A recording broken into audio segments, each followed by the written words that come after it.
What's cracking, man? What's happening? How's everybody doing?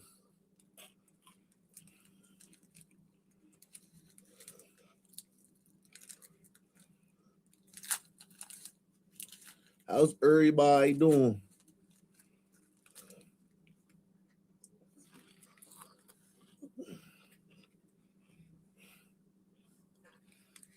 How's everybody doing, man?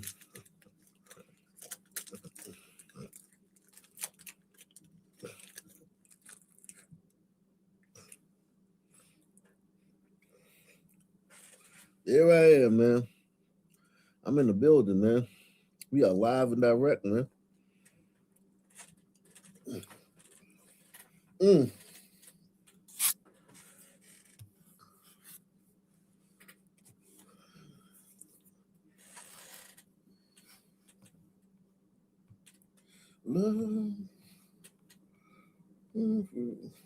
I love it. I love it. What is happening? How is everybody doing? Everybody hit the like button for me, man. Gauss Malo is in the building. Six Kinski's in the building. Those sons got the day off? Nah, man.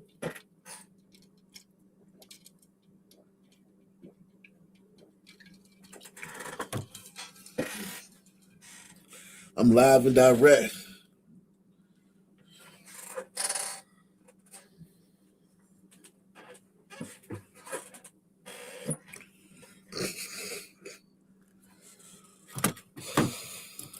I'm in the building, man.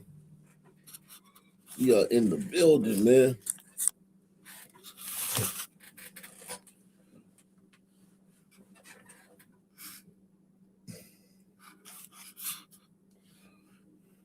Press that like button, man.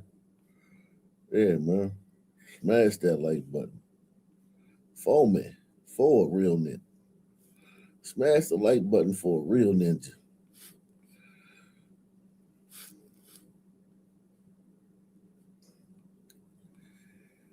We get into everything tonight, man. Let's get started, man.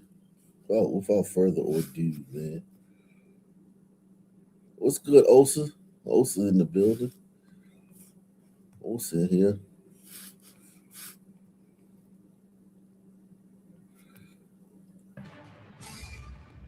Apparently, it is the season for porch pirates. In fact, every year around the holidays, a surge in deliveries leads to a spike in stolen packages. But this year, the Baltimore City Sheriff's Office is flipping the script on thieves with packages that actually fight back. Fox 25's Rebecca Pryor explains it all for us. Rebecca. Yeah, porch pirates, you might want to think twice and be on the lookout. That Amazon box that you usually see might not be what it usually is. Dumb packages across the city are now coming with GPS monitoring and a direct line to deputies. Piling up across the city, packages left on porches. We didn't expect it to come. Many of them meant to bring joy. Family member bought school shoes for my son. But instead becoming easy targets for thieves looking to unwrap an easy score. The guy used a stick to pull it through the gate to steal it. According to community activist Arch McCowan, it's a minor offense, often leaving a major impact. The heartbreaking times are when I hear of neighbors who say it was a keepsake, it was a family heirloom.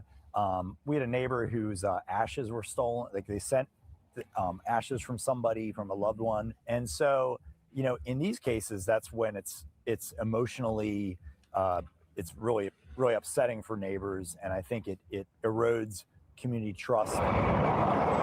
But now the Baltimore City Sheriff's Office is stepping in with a new strategy. You never know, right? The mission to make thieves think twice. Well, they really want somebody in law enforcement to do something about it.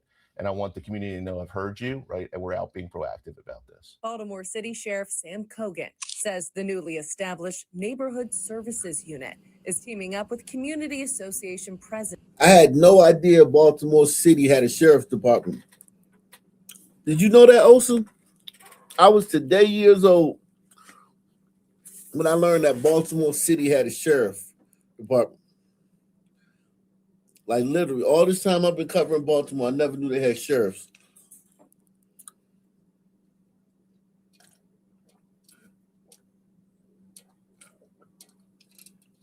That's crazy. To identify hot spots for deputies to plant decoy packages with GPS devices hidden inside, allowing them to track thieves the moment they strike. If you steal a gift, you're going to get a lift right to central booking, right? Within the last week, Kogan says they've already delivered 5 arrests. Of those 5 arrests, some people had additional warrants. So we were able to clear a burglary warrant, a theft warrant, and an assault warrant associated with the individuals who stole the packages. And so that's good as well. Wow. I had no idea. I'm talking about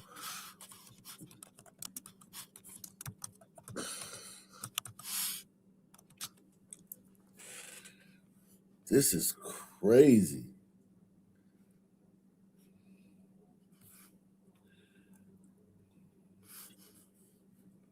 That's insane. I had no idea ever that they had. Wow. That is absolutely crazy. I had no clue. I'd never heard of them.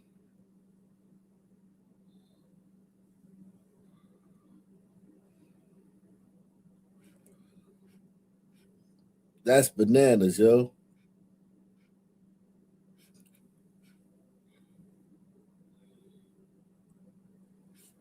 That's bananas. Wow. Wow.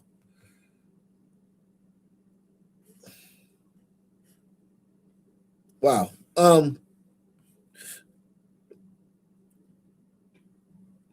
What's happening, everybody? Everybody, man, hit that like button, man. Smash that like, man.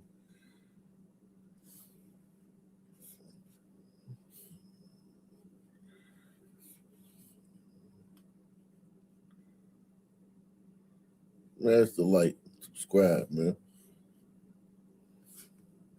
Saying he hopes the message is clear. During the gift-giving season, what might look like a quick grab.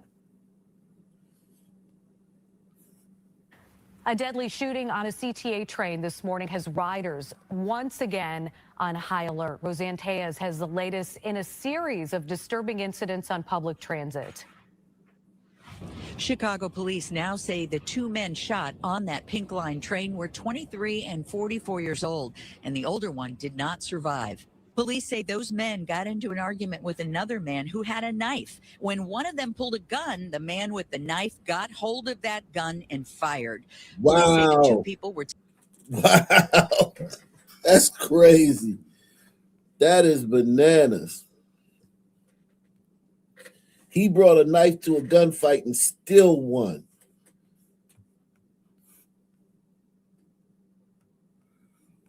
One did not survive. Police say those men got into an argument with another man who had a knife. When one of them pulled a gun, the man with the knife got hold of that gun and fired.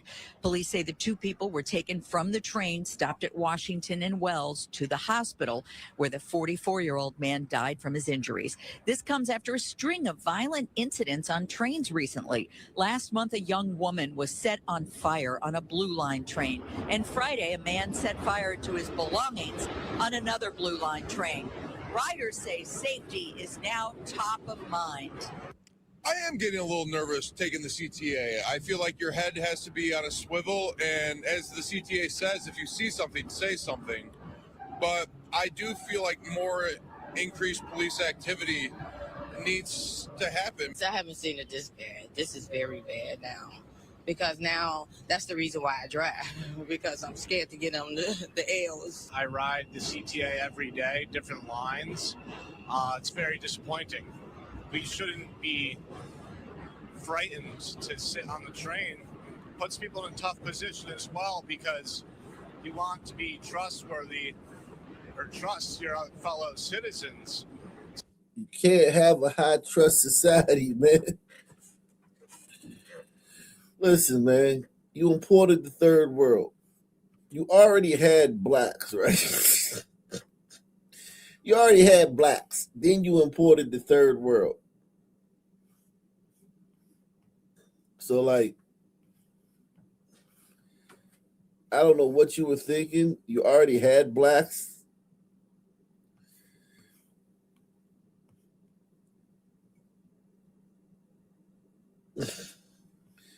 Then you decide to also import the third world. And this guy probably he probably still would he probably would do it today again if he had a chance. I would vote for Biden again. I would vote for Kamala again. Well, like, screw these people, man. Only bad part is they make it bad for everybody else. That's the only bad part. They make it terrible for everybody else. They don't just make it bad for themselves. Yeah, you already had blacks, man. You got blacks, man. You got to cut your losses, man. I mean, all right, everybody, we got blacks. Sorry, we can't. You could have told the immigrants, hey, man, we got blacks, man, so we can't import any more people from the third world. And they would have understood, man. The immigrants would have understood. They'd have been like, oh, for real? Oh, yeah. I feel you. And they would have turned around and would try to get in another country, man. Press 1, man.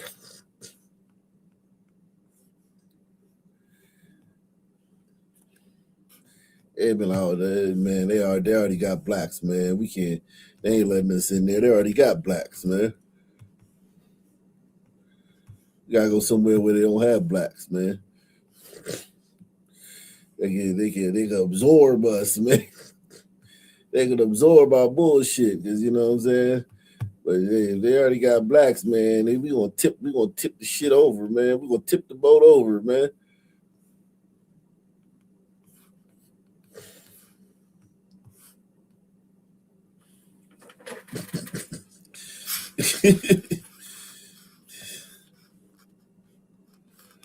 So if somebody starts to act a little strange, I don't know if I should react or what, so it's bad. If I see police up there, I'm happy. Well, just Friday, the CTA rolled out added security measures. They announced they were adding officers on trains and also private security canine patrols. But the Federal Transportation Administration immediately said they weren't doing enough and is now asking them to take further steps to enhance security within 90 days or risk losing $50 million in federal funding. We reached out to the CTA for comment about this morning's incident. They referred all questions to Chicago police. In the Loop, Roseanne Tejas, Fox Chicago.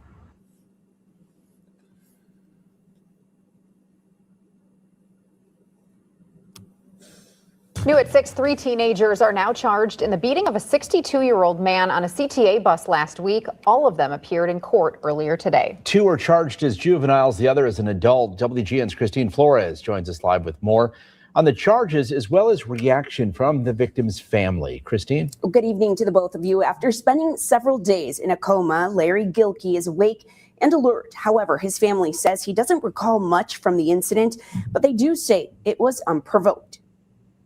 The whole altercation started because one of them asked him for money, I'm assuming to ride the bus. And when he pulled out the money and went to give it to the person, he was attacked. And that's the only thing that he remembered. He woke up in the hospital and I was there and he didn't know where he was. He didn't know who I was. Yeah, man. That's one of the things. Hey, man, you got $1? Hey, man, you know what time it is? Hey, man, anything. If a sun turd come up to you and ask you anything, be ready to get swung on, man. If a sun turd come up and ask you anything, okay? Anything. You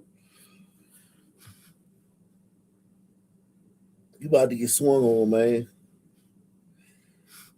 Tavares Harvey is describing what he believes led to the brutal attack that sent his uncle, 62-year-old Larry Gilkey, to the hospital last Tuesday evening. He was just returning home from just picking up a few items, some cigarettes and some things to drink from the gas station there, which is only maybe about 4 blocks away from his home. Police say the attack happened around 5:40 p.m. in the 700 block of South Cicero Avenue.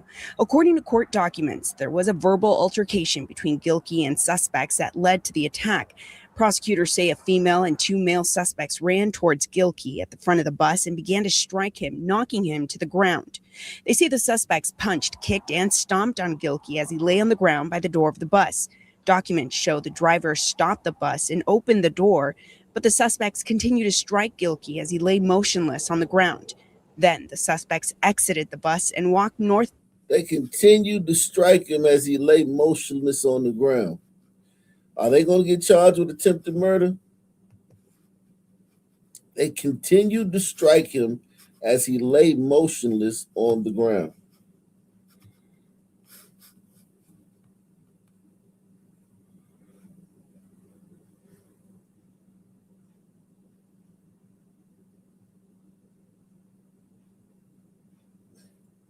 I mean, come on, man.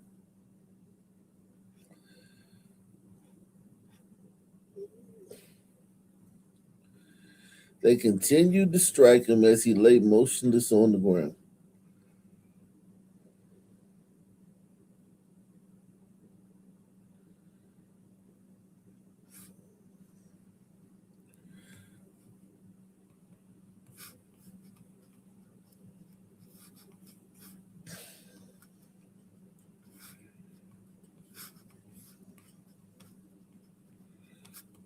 Bus.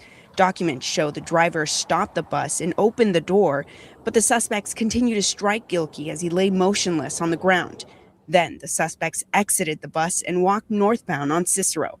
Police and paramedics responded to the scene and took Gilkey, who was unresponsive and suffering from significant blunt force trauma, to Mount Sinai Hospital, where he is still being treated. They want to keep an eye on him. I believe from there, he's going to do some rehab in a facility, and then he'll be able to come home and he'll have to have daily care at home. A female and male, both 15, have been arrested for their role in the incident. The pair were charged with 3 counts of aggravated battery. 18-year-old Lindale Roberts Jr. was also arrested and charged in the attack, which includes felony counts of aggravated battery. That nigga looks slow, man. That nigga looks slow, man. He might not be slow, but he looks slow. Battery and several misdemeanor counts. The female was also charged with attempting to steal a vehicle on Sunday in the Austin neighborhood. She and Roberts were taken into custody after that vehicle theft investigation. Officials say at least 3 witnesses positively ID'd the suspects in still photos from the surveillance video. He's very happy. He's also very angry, that it was a bunch of children, but he's happy that, he's alive and, they've been caught.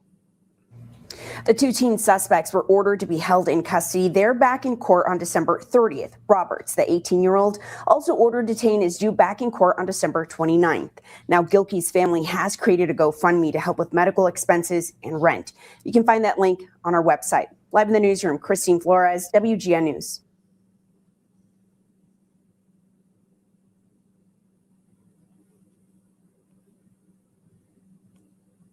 Here's their live broadcast. Let's pull the audio up. 45 minutes later, the shooting.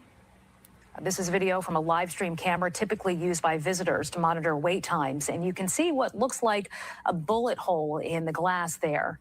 This is the Fox 29 News at 6 on a busy and what's shaping up to be a solemn Tuesday for our area, just 2 days before Christmas.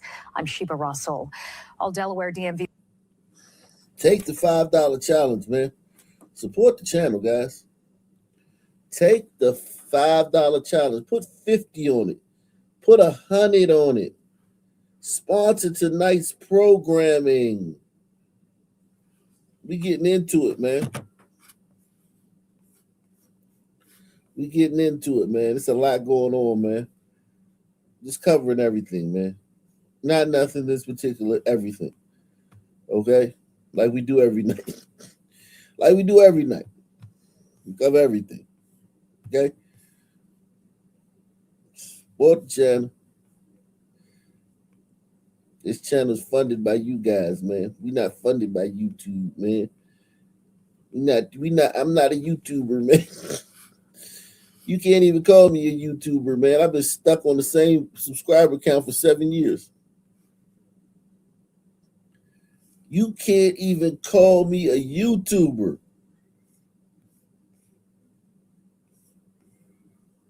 Okay?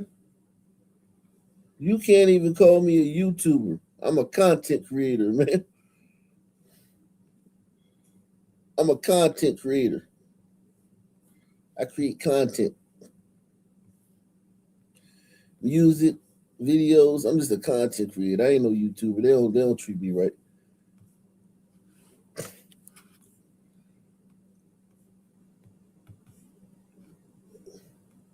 I'm a content creator, man.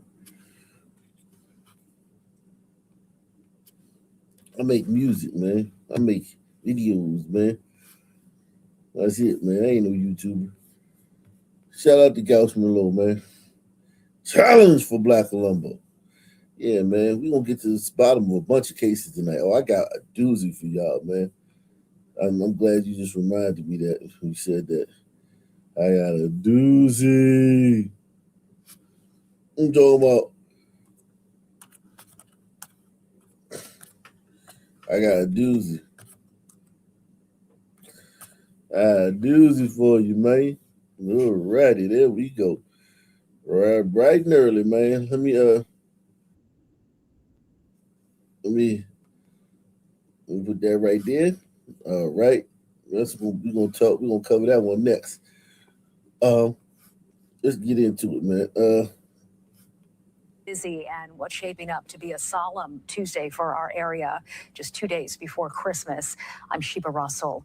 All Delaware DMV locations are closed right now. The investigation just beginning. Let's get right out to our Chris O'Connell live at that DMV in Wilmington. Chris, what's the latest? Well, Sheba, a shocking and somber afternoon here in Newcastle, Delaware. A Delaware state trooper shot and killed by a gunman in the middle of the day inside a busy division of motor vehicles here just outside of Wilmington. The Delaware state trooper is dead. That gunman also killed by law enforcement. Take a look behind me. This is still a very active scene here in Newcastle. A massive police response here just after 2 o'clock this afternoon at the DMV office off of Hessler Boulevard. When an active shooter was reported, law enforcement came rushing in. Witnesses reported that a state trooper was shot, execution style, inside.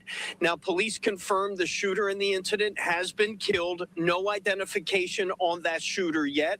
We do know the DMV was open and operating at the time. This is where people get their driver's license on a routine basis, renew their vehicle registrations. But so far, no motive or any word of any other injuries. We're still awaiting that. The Delaware State Police posting this grim message confirming the fatality, saying one Delaware state trooper has been confirmed killed during the incident. We are continuing to assess additional injuries. Please avoid the area. Wow.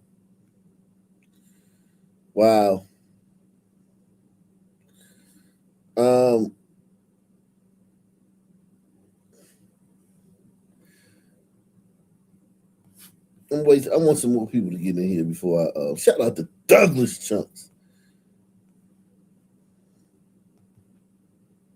Who's the Douglas Chunks, man? Douglas Chunks is in the building, man. Once again, man.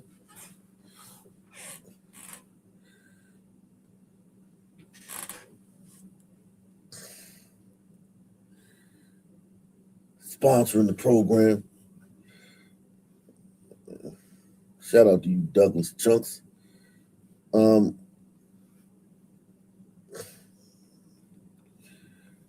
We're gonna get into this, man. We're gonna get into this one, man.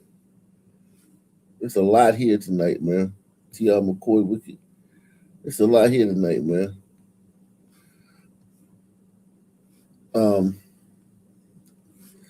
I want to get into. I want to play this right quick. A man was shot and killed Friday night at an Oak Cliff Dart train stop, all over a brief encounter apparently between him, an 18-year-old suspect, and his brother. Fox 4's Sean Rabb talked to the victim's grieving family. Sean joins us now. What can you tell us?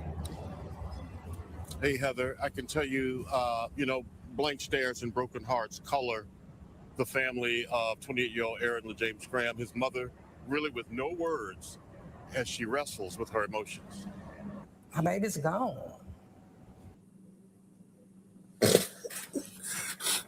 He looked like he was, a homeboy, a regular homeboy. Not saying that that's a bad thing or anything, but when you look like a homeboy, you more likely to get killed. Because black dudes, they kill people who look like them. And not just look like them in like skin color, but look like them in swag and fashion. That when they go hunting, they looking for easy Vicks and easy marks. But when they like on some tough guy shit, which is not like carjacking and robberies, shit like that. When they just want some, they're banging, what we would call banging, I guess. They looking for somebody who look like them. Press one. Facts. And it's not really a lot of words to say for the feeling that I have. I just have a broken heart, and it's a piece missing out of it. The missing piece, 28-year-old Aaron LaJames Graham, killed Thursday night at the 8th and Corinth Dart train station in Oak Cliff. He was my baby. He was my baby. He was a good boy.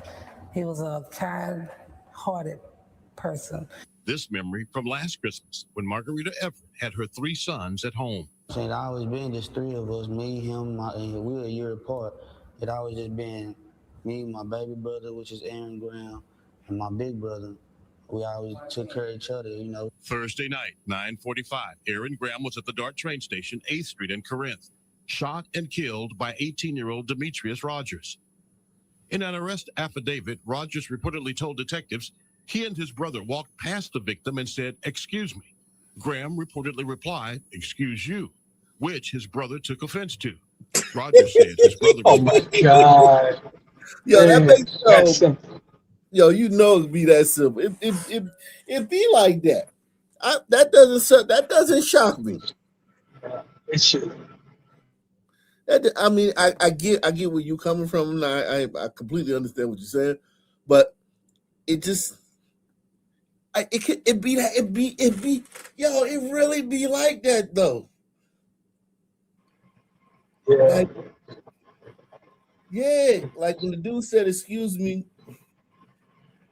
like black dudes, their egos, right? Our egos. I'm not gonna say that because I got a huge ego too. You know what I'm saying? Huge ego, man. I just don't act on it as much as black dudes, as a lot of black dudes do. But I do have a huge ego. And so not as far as like, thinking I'm the best at everything, but shit like this, yeah, most black dudes got egos when it comes to disrespect, perceived disrespect.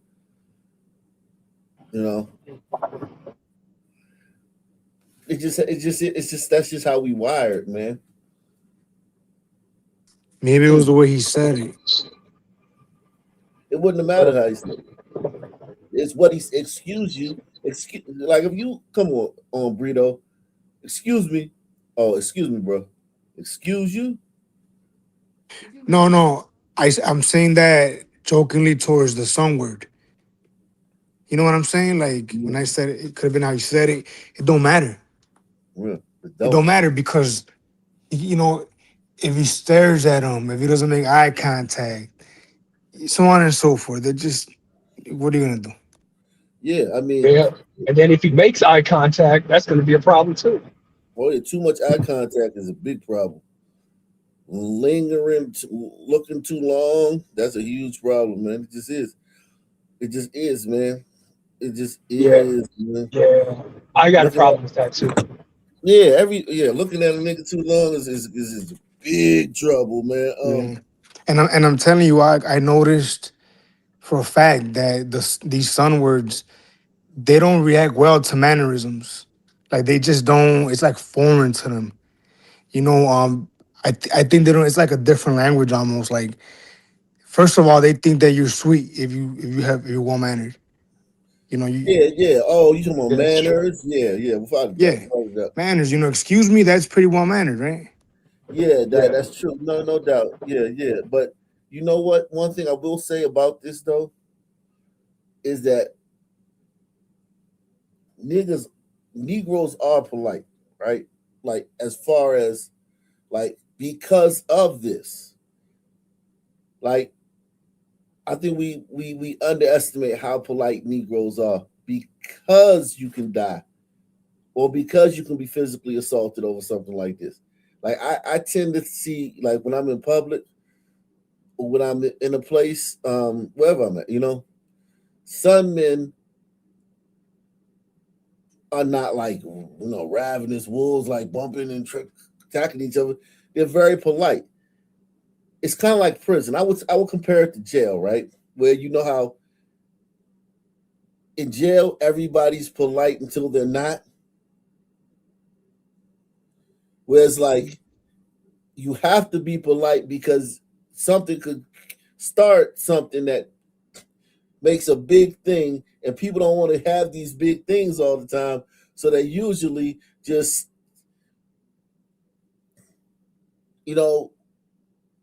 follow certain codes and rules of what I'm saying. But when it kicks off, yeah, it's over. But between those kickoffs, people are generally, when I say polite, I'm not talking about like, madam, please. No, I'm talking about like just leaving people alone and minding their business. Yeah. I think it does matter about how deep they are. You know, if it's like four of them. I'm not talking about at the club. I'm not talking about at the club. Oh, you're just talking about. I'm talking about like if you in Walmart in line, or you're just, you know what I'm saying, or you walking down the street, you know what I'm saying, in downtown or something like that, or you on the, you know what I mean, you on the bus or something. I'm not talking about at the club, yeah, or places where, gangster paradise. Shit could just pop off anything. Yeah, I've come across some polite dudes who are violent for sure, but they're more like the exception. You know what I mean? Like most of these dudes are, well, you know the brothers out there like habitual line steppers. Like they're constantly trying each other at in different certain levels. situations. In certain situations, what I'm talking about. But even like watching TV, you could just they test each other. Playing cards, they testing each other. Mm-hmm. Eating, they testing each, and it's like, for what? So I mean, but I have come across dudes who are, have good they're personable, but they're violent. You know what I mean? Yeah. I'm just talking about minding your business. Like a lot of some men are good at minding their business and staying to themselves and not, staying to themselves. Like they not like, I don't know. I think it's just a some man thing, maybe. But like some men don't be trying to like, engage with each other. Like some men don't speak, right? Some men don't know you, he not gonna speak to you. Some man might speak to a white dude on burrito, like, hey, what's up, man? Or blah, blah, blah. But he ain't gonna speak to another son man. You know what I'm saying? Because that's like, they just minding their business. They, you know what I mean? Yeah, because life is cheap. Yeah, staying out each other way. You know what I'm saying? Salute to Osa the Healer, man. He says funding for this program is provided by Ock Nation and by the financial support of viewers like you. Thank you, man. Yeah, man. I'm not a YouTuber. I'm a content creator, man. YouTube do me wrong, man. But this right here, so many situations kick off like this, and I've been there. I've seen it. His brother took offense to.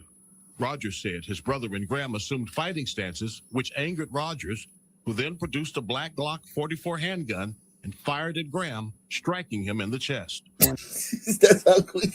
So it wasn't even the dude. It wasn't even the dude. It was just his brother was about to fight one-on-one, and he just pulled out a gun and ended both of it. Like That's second degree murder, right? Because it was a fight going on, right? So this probably was second degree. Mm. Yo, He gonna how's that for claim an obituary? self defense. Yeah, Yo, how's this for an obituary? I'm telling you, man. Instantly pulled out the gun and struck the dude in the chest. Like that's what you know how blacks always say, well, how come the police couldn't shoot the guy in the leg? You know what I'm saying? He was saying that like 2020.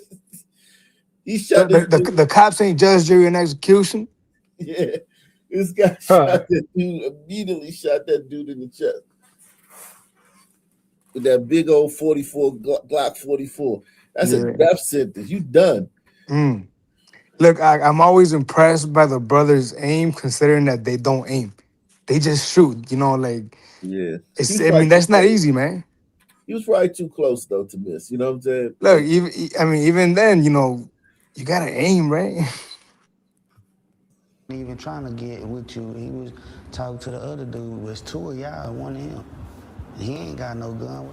I just want justice for my baby. I know he's been apprehended, but it still don't take the pain away. Family members say Aaron Graham had recently turned his life to faith. He called me. He was so excited, Mom, I'm getting baptized. And I was like, oh, God, thank you. And I just started praising God for that. See, here's the thing about he had just gotten baptized. That's part of their propaganda too. You know what I mean? They got to make him seem like a great person too. You know what I mean? Mm. They're the family's propaganda. You know what I mean? Like he was a great person. You know, he had just think about it. He had just got baptized right before he, you know, tried to fight on the platform at this train station. And listen, man, that may be true, it may not be true, but whatever, you know. I'm getting baptized. And I was like, oh, God, thank you. And I just started praising God for that. And he was just so happy. You took my baby away from me. And I tell people to step in the mother's shoe and feel what I'm feeling. So the family planning a funeral service for January 3rd. The young man in jail with no bond, charged with the murder, Demetrius Rogers, had no criminal history with the justice system before last Thursday night. Now, a local boxer shot and killed in Dallas Hold is on, I being do want to remembered hear tonight. what murder he was charged with. Hold on. A man was shot and killed Friday night. Now he's charged with the highest crime in the state. Wow, so capital murder. Wow. They should execute his ass. What state is that? It's Texas. A local boxer shot and killed in Dallas is being remembered tonight for his leadership and his determination. 25-year-old Matt Moore was found dead at an apartment complex Sunday afternoon. Fellow boxers held a vigil to honor him. Fox 4's David Sintendry spoke with the gym's owner about his legacy, and David joins us now. What can you tell us? Well, Heather, the 25-year-old boxer was a regular at a faith-based boxing gym here in Rockwall. And right now, the owner of that gym says another faith-based boxing gym, man. Man. Barry B, man. Barry B is in the building. Man, not even God can protect you from these. I'm telling you, man. That's crazy. Having to heavily rely on that faith during these difficult times. You're guaranteed to find dedicated boxers inside Choppa's boxing gym in Rockwall.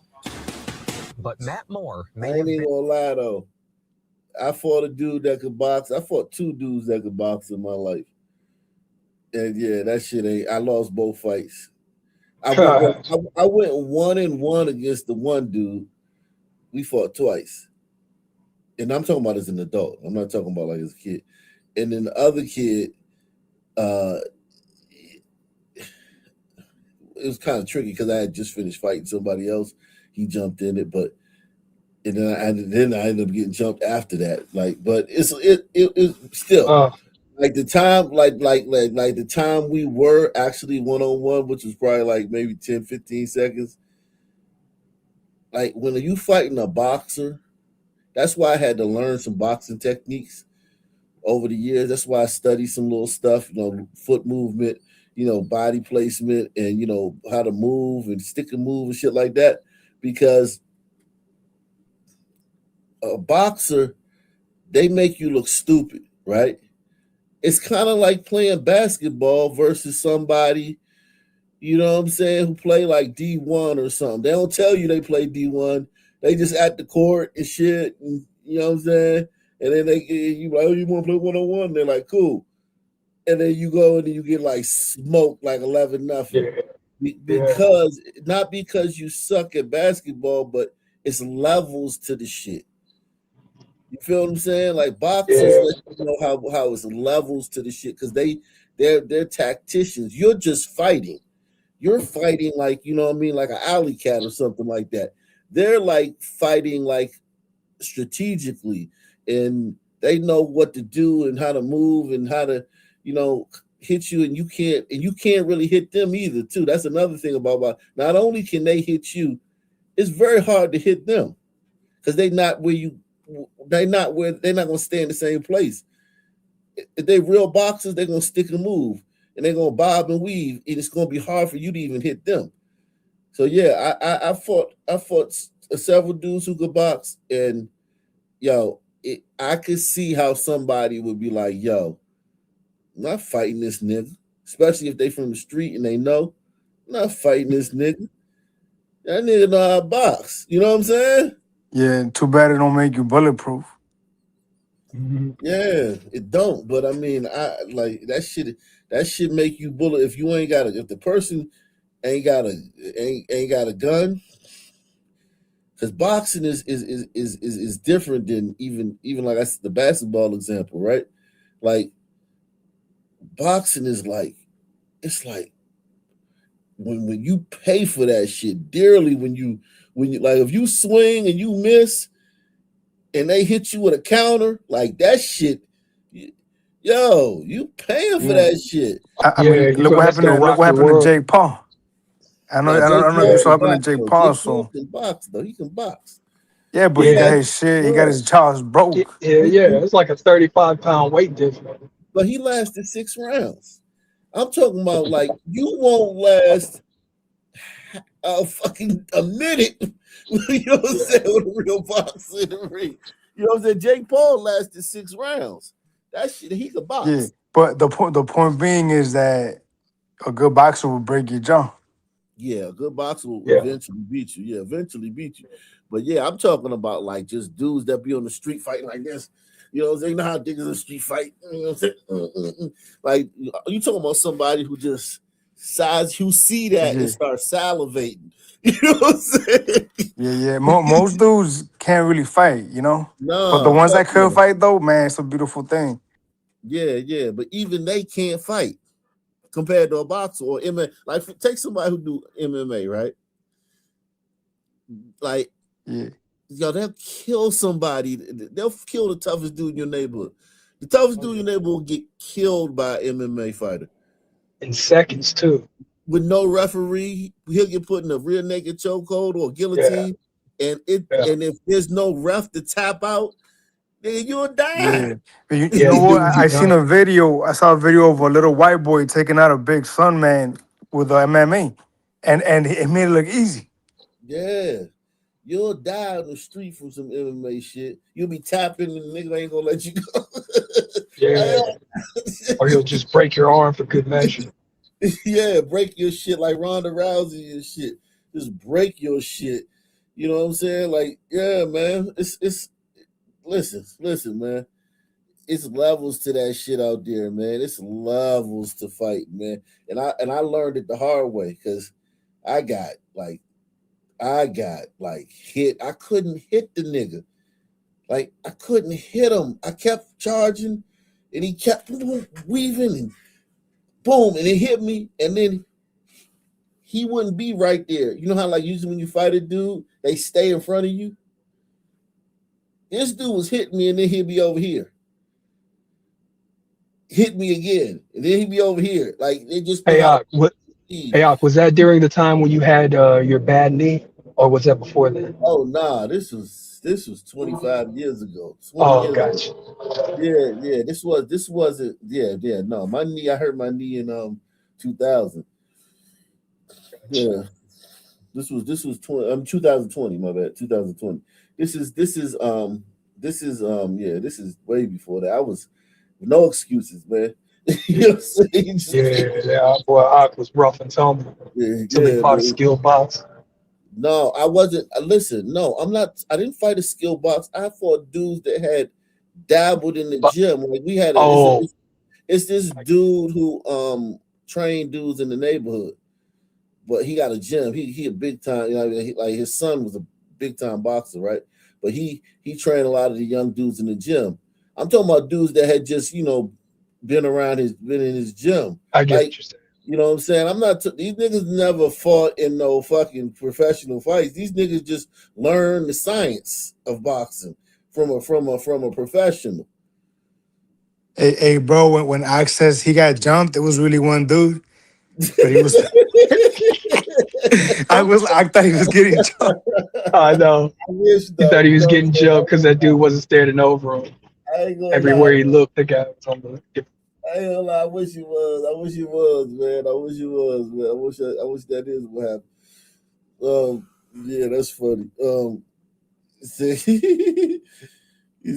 Salute the Art of Will. He says, American Sun man arrested in Brazil yesterday. Yikes.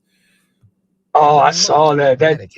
So I've been training Matt more for I about. have to look at it. If you can find it, just He's a content creator. So I've been and he's slow. Okay, yeah, man. I don't know nothing about that. Maybe somebody can find that, send that to me, man. Yeah, I'll look for some.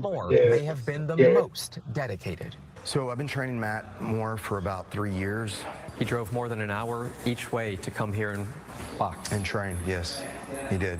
And sometimes pulling 2 a days, coming here twice a day. Now, inside the gym, you'll only find pictures and keepsakes of more. To know that I have memories now and he's not here. Pete Chapa cannot believe his friend and mentee was shot and killed Sunday afternoon. Of course, you want to know what happened. You want to know why. Moore found dead around 4:15 p.m. near a stairwell of an apartment complex off South Murdo Lane in Pleasant Grove. Dallas Police Department has not publicly identified a suspect or motive. Yeah, the unknown is what's hard, right? I mean, because Matt was not somebody that ran in the circles of something like this happening. Moore leaves behind a 5-year-old daughter. His world revolved around his daughter and boxing. The 25-year-old amateur boxer hoped to turn passion into a career. We had talked about winning national championships in the amateurs and then moving on to the professional ranks and trying to win a world title. So there was no question he was going to be a professional boxer. 100%. It was just how far would he take that professional career? That is correct, yes. But ones close to Moore say as dedicated as he was to his path, he worked to help other boxers. Right there, you just seen that Brito hit that heavy bag. I hit a heavy bag before. It's not easy to move that shit like that, yo. That shit, you taking that for granted. That motherfucker, you hit that jump, that shit don't move like that. That shit'll stay right there. You hit that motherfucker, there'll be a little dent in that bitch. Because, you know what I'm saying? It's levels to this shit. You know what I'm saying? He was to his path. He worked to help other boxers along the way. The leader that he truly was, and that he has a legacy of helping young people become better every day. That's Again, a light no arrests bag. made at this point in time, and if you have Well, I hit a heavy bag. Like that motherfucker don't. That motherfucker. Yeah, you can't. Them motherfuckers don't move like that. They don't move like that, like they do in Rocky in the movie and shit. They don't move like that. I'm sorry.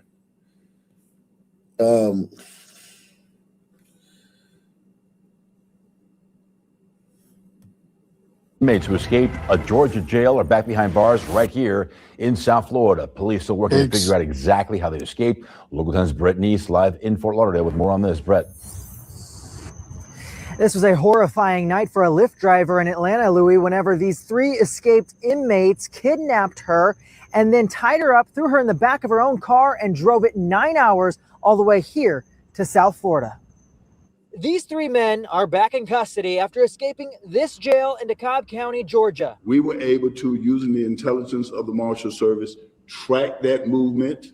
No need to talk about how and what we use, just we're the U.S. Marshals and we have ways to track. It happened Sunday night. Officials say somehow 24-year-old Stevenson Charles, 31-year-old Yusuf Minor, and 25-year-old Noad Yohannes managed to break out of the jail before being picked up by someone on the outside. They went to one of the inmates' girlfriend's place where she ordered them a lift. According to court documents, that Lyft driver took them to a destination in Atlanta. Those court documents say, quote, upon arrival at the destination, the victim unlocked the doors for the three males to depart the vehicle. Instead, however, one of the males wrapped a rope around the victim's neck from behind, and the victim struggled to save her life. They then tied her up and forced her into the back seat, where they continued to threaten her while they drove her car to Florida. Those documents also reveal, yo, whatever time they had, they getting a life sentence now. This is they whatever few days they got of freedom. I say these dudes is doing 10 years, they done. Because what's going to happen is this crime right here, kidnapping this woman, that's going to take everything they got and put it to life. They're going to get life sentences. They're never getting out again. This was a stupid move for like a day of freedom, and that freedom being you in an Uber. While they drove her car to Florida. Those documents also reveal, quote, sometime after crossing into Florida, the victim attempted to escape, and one of the males assaulted the victim. Subsequently, the victim experienced increased threats of being shot, raped, and tortured. Eventually, they made their way to Miramar, where they used the Lyft driver's credit cards to purchase. Look at these niggas, man. Hey, there they. Holy shit. Yeah, I mean, look, this is the face of what I think is the biggest problem our country faces. Out of all like the laundry list of problems that this country's facing, this is the face of the biggest one, if you ask me. You say that's the biggest one, huh? Jesus Christ. All these niggas look like demons. Yeah, these niggas are fucking straight up fucking very little admixture here, man. This motherfucker, you can tell by his eyes, he look like a Somalian or Sudanese or something. Some shit over there, some Eritrean some shit. But I mean to think, we gotta hear people say that this is because of lack of opportunities or something. And we just can't be honest about it. Maybe they're just bad people. Yeah. Or maybe they're just unfit for a society. Like they would have never created these people's brains, collective brains they never did create. In the millions of years, they never created a society. So they not even to live in a society. So now you put them in one, and it's like maybe they're just not supposed to be here. You know what I'm saying? They're not necessarily bad people. They're just not supposed to be in a society with this many rules. Think about how many fucking rules is stop sign, green light, red. This is a deal.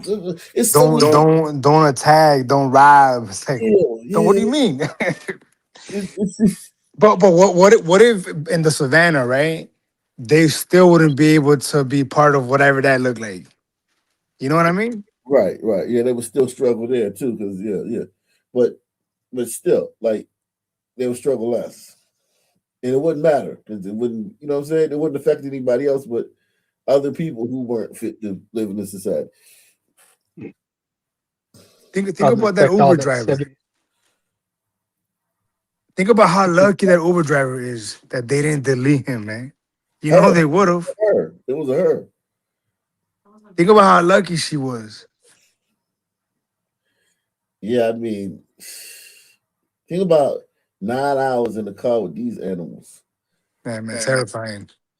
That'll give you perspective on life, man. Like if before you were 45 minutes. Right. That feels like, look, Look, man, the Lord works in mysterious ways, I suppose. I'm telling you, man. It's a short-term rental. Law enforcement eventually caught up to them after getting several license plate reader hits for the stolen car. As you can imagine, the Lyft driver is very traumatized by this. Authorities were also able to track down that person that helped these three once they escaped that jail in Georgia. All of them back behind bars here at the Broward County Jail, and they are expected to face even more She's the charges, dumbest one. including kidnapping. No, they're talking about Live the in Fort person Lauderdale, that Brett News picked Local. them up and took them to the girl's house because somebody picked them up outside. Right, he's the dumbest one. Oh, shit. And at 5, following a developing story out of Palm Beach Gardens, we're listening to stories of violence in what's normally a quiet area. Police tell us they're investigating a homicide at Barnes & Noble just across the street from the Gardens Mall. WPTV's Ethan Stein is digging into the investigation and speaking with shoppers. Palm Beach Gardens police say a man killed a woman at this Barnes & Noble. 24 hours later, people are walking in and out of the store like nothing happened. It seemed like any other day at Barnes & Noble. Would have no idea. No. Even after Palm Beach Gardens say it arrested Antonio Moore. Officers say witnesses saw the 50-year-old man. You know, to get your mustache like that, it take years. Years, my nigga. In years. That's like a Rastafarian. Like, you know what I'm saying? Like, you gotta grow that shit for 10 years to get your mustache like that.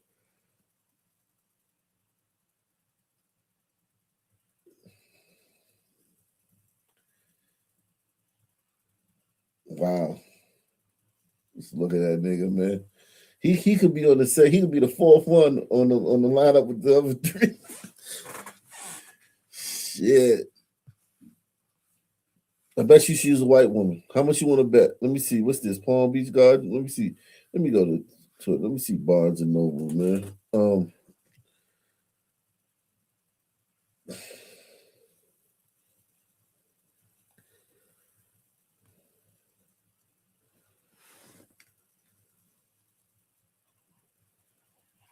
Let me see. Let me see. Barnes and Noble. I bet you it's a white woman. I bet you it's a white woman because he ain't.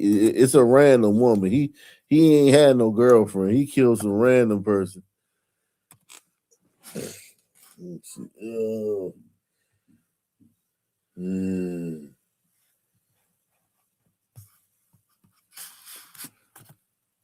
What do you guys think? Who do you think the victim is? Definitely go with a white woman. Glider queen. 65-year-old woman. Definitely a glider. Maybe Hispanic. No, maybe an Asian. I don't know.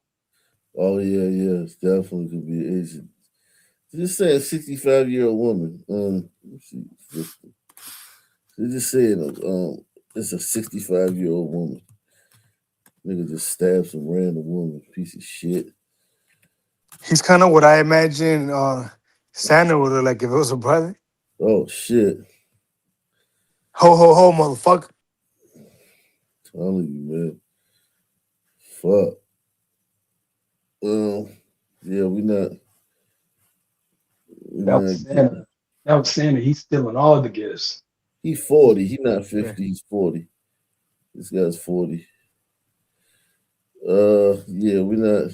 Yo, if this Santa comes on your chimney, it's a burglary. It's Rita? a home invasion. Yeah. You better leave the house. Her name is Rita Loncharich. That's a white woman. Loncharich. Ain't no sister name. Ain't no sister named Rita Loncharich. Yeah, he probably don't want no milk and cookies either. Hell no, man. He wants your wife cookies. Yeah. Right, and your life. Hey, let me see something. And maybe some Hennessy wash it down. You feel me? Rita Loncharich. Rita Loncharich. We don't have no picture of her, man. Yeah, we don't have no picture, but I'm sure it's a white woman. Rita Loncharich. No, Wiki. He looks like the Paul Masson type. The what? Parmesan, cheap brown liquor. That's more of it. Yo, this nigga ain't even Palmer. So this is Wild Irish Rose, man. He drink Wild Irish Hey, Rose. yo. Man. Oh shit. That motherfucker, he drink Thunderbird, some shit like that. Yeah. That plastic bottle. Yeah, that shit. I used to drink that shit when we was younger, man. We didn't have a lot of money and shit. And we would go to the liquor store and get a bum to or wino to go buy some shit. We would drink straight Boone's Farm, Mad Dog 2020. Anybody know the Boone's Farm joint? Yeah. MD MD 2020. Oh my god. Wild Irish Rose, Odessa Gin, all the cheap joints because we was, you know what I'm saying? We was trying to you know what I'm saying, to get the most for our money. Yeah. You know what I'm saying? Yeah, that goddamn Wild Irish Rose, boy. Whew, you talk about a motherfucking some goddamn filthy, funky shit, boy. That shit smell like ass. But yeah, you drink that shit, man. We just be drunk off that shit. I remember Boone's Farm. Boone's Farm was like the Bartles and James of the hood and shit. Yeah, Boone's Farms used to be legit. And you remember? You remember that Smirnoff? It was like a Smirnoff kind of drink. Yeah, I remember Smirnoff. Yes, I remember when Smirnoff first hit, man. Smirnoff Ice drunks. The Smirnoff Ice. Yeah, they went crazy. Yeah, I remember all that shit, man. I remember the Green Monster, whatever that shit was called, in DC, where you take the what was that blue drink and you mixed it with Hennessy? The Hypnotic. Yeah, the Incredible Oh Hulk. God. That Incredible Hulk. Yeah, Incredible Hulk. Yeah, I remember that shit. Yeah, that shit was lit back. I remember all that shit, man. Yeah, yo, the Wild Irish Rose was the bottom. Yeah, $1. It was like $1 back. Yeah, yeah. We used to steal them joints. We had them in our grocery store. Used to sell them, but we used to be able to steal them at like 15, 16. Oh man, it was terrible. I can't Don't it believe stink? It smell like shit. Yeah, man. I can't believe I used to drink that shit. Yeah, man. Memories, man. Memories, man. Them was the good old days. Good old days, right? Yeah, we used to steal the brandy because they put it right by the exit, so we used to steal that. Yeah. Yeah, man. I remember Irk and Jerk, E&J. Oh, the E&J. Yeah, the E&J brandy. The Easy Jesus. Yeah. Yeah, that was the shit, man. I don't think that one was too bad. You know, I'll drink that shit right now. Fuck it. Yeah. That was better than Mad Dog. Mad Dog used to have my stomach. Oh my! Yeah, I know, man. The Mad Dogs were rough, bro. Yo, one time I threw up off a Mad Dog, bro. My puke was like neon, bro. It was glow in the dark puke. Right. But you be drunk as shit off a Mad Dog, though. Hey, them joints had me twisted. What's the other one? It's another one I'm forgetting. It's the OE. No, it's the Four Locals, bro. You ever had the St. Ides? The St. Ides. We had the St. Ides too. Bro, when the Four Locals just came out, bro, people were dying off of it, bro. Yeah, Four Locals are OD. I can't believe I used to drink that either. Crack juice. That's what they called them shit. Bro, when they first came out, I smashed 2 back to back. Man, I should have listened. Yeah, man. Oh my God. When was the day you be so drunk? Like, even though I don't drink no more, but like those young drunks just twisted. Yeah, that room spinning shit. I'm glad. Yeah, I don't do none of that no more. Fuck that. When you lay down, the room starts spinning. Ugly. Oh yeah, that's ugly. You know it's gonna be a rough night. We would drink anything, yo. We would drink anything. If it was liquor, we would drink it. It had liquor content in it. Right. That's just days, man. It would be somebody like that we would see outside the store. We'd be like, hey, man, can you go get us something? We hook you up. We'd get him a little bottle or something, and he'd go get us some shit. Because, you know what I'm saying, DC, man, they was strict on, it was, I don't know where y'all from, but you wasn't going in no store buying shit in DC back in the day unless you had a ID and shit. You know what I'm saying? Nowhere. It wasn't nowhere you could go in. Yeah, Maryland wasn't going like that neither. Yeah, you Yeah. definitely had to get the 1-0. I mean, we would just let the 21, anyone 21 and older in the mix do it. You know what I mean? Like let big Yeah. homie do it. Yeah, but we started way younger Yeah, though. exactly. nobody was even Yeah, nobody was even 18. Right. I think for that we gotta be like what 16, 15? Yeah. Way younger than that, man. That's what, man. Fuck.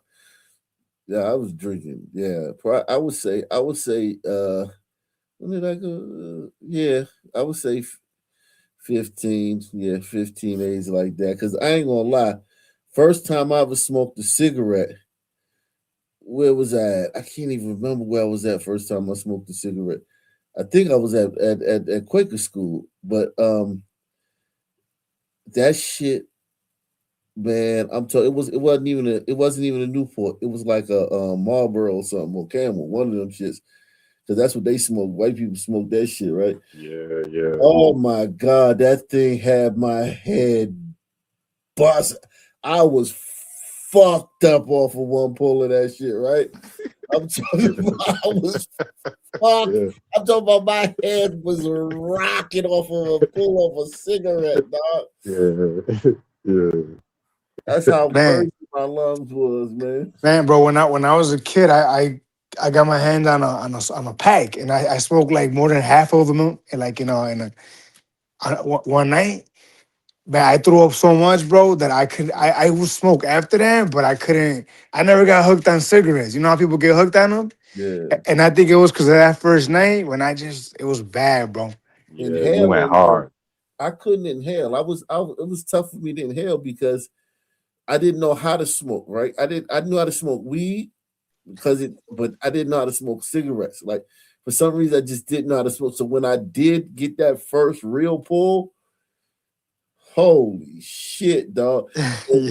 And listen, dog, I'm talking about like that shit had me so fucked up, dog. Like it was worse than any high ever.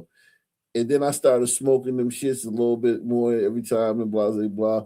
And then when I got the menthol, that menthol, whew, that menthol, boy. Yeah, we love a good mentor, yeah. You know what I'm saying? I was back and forth from there to DC, right? Yeah. I started when I got to DC, you couldn't find a Camel or Hell no. right? So,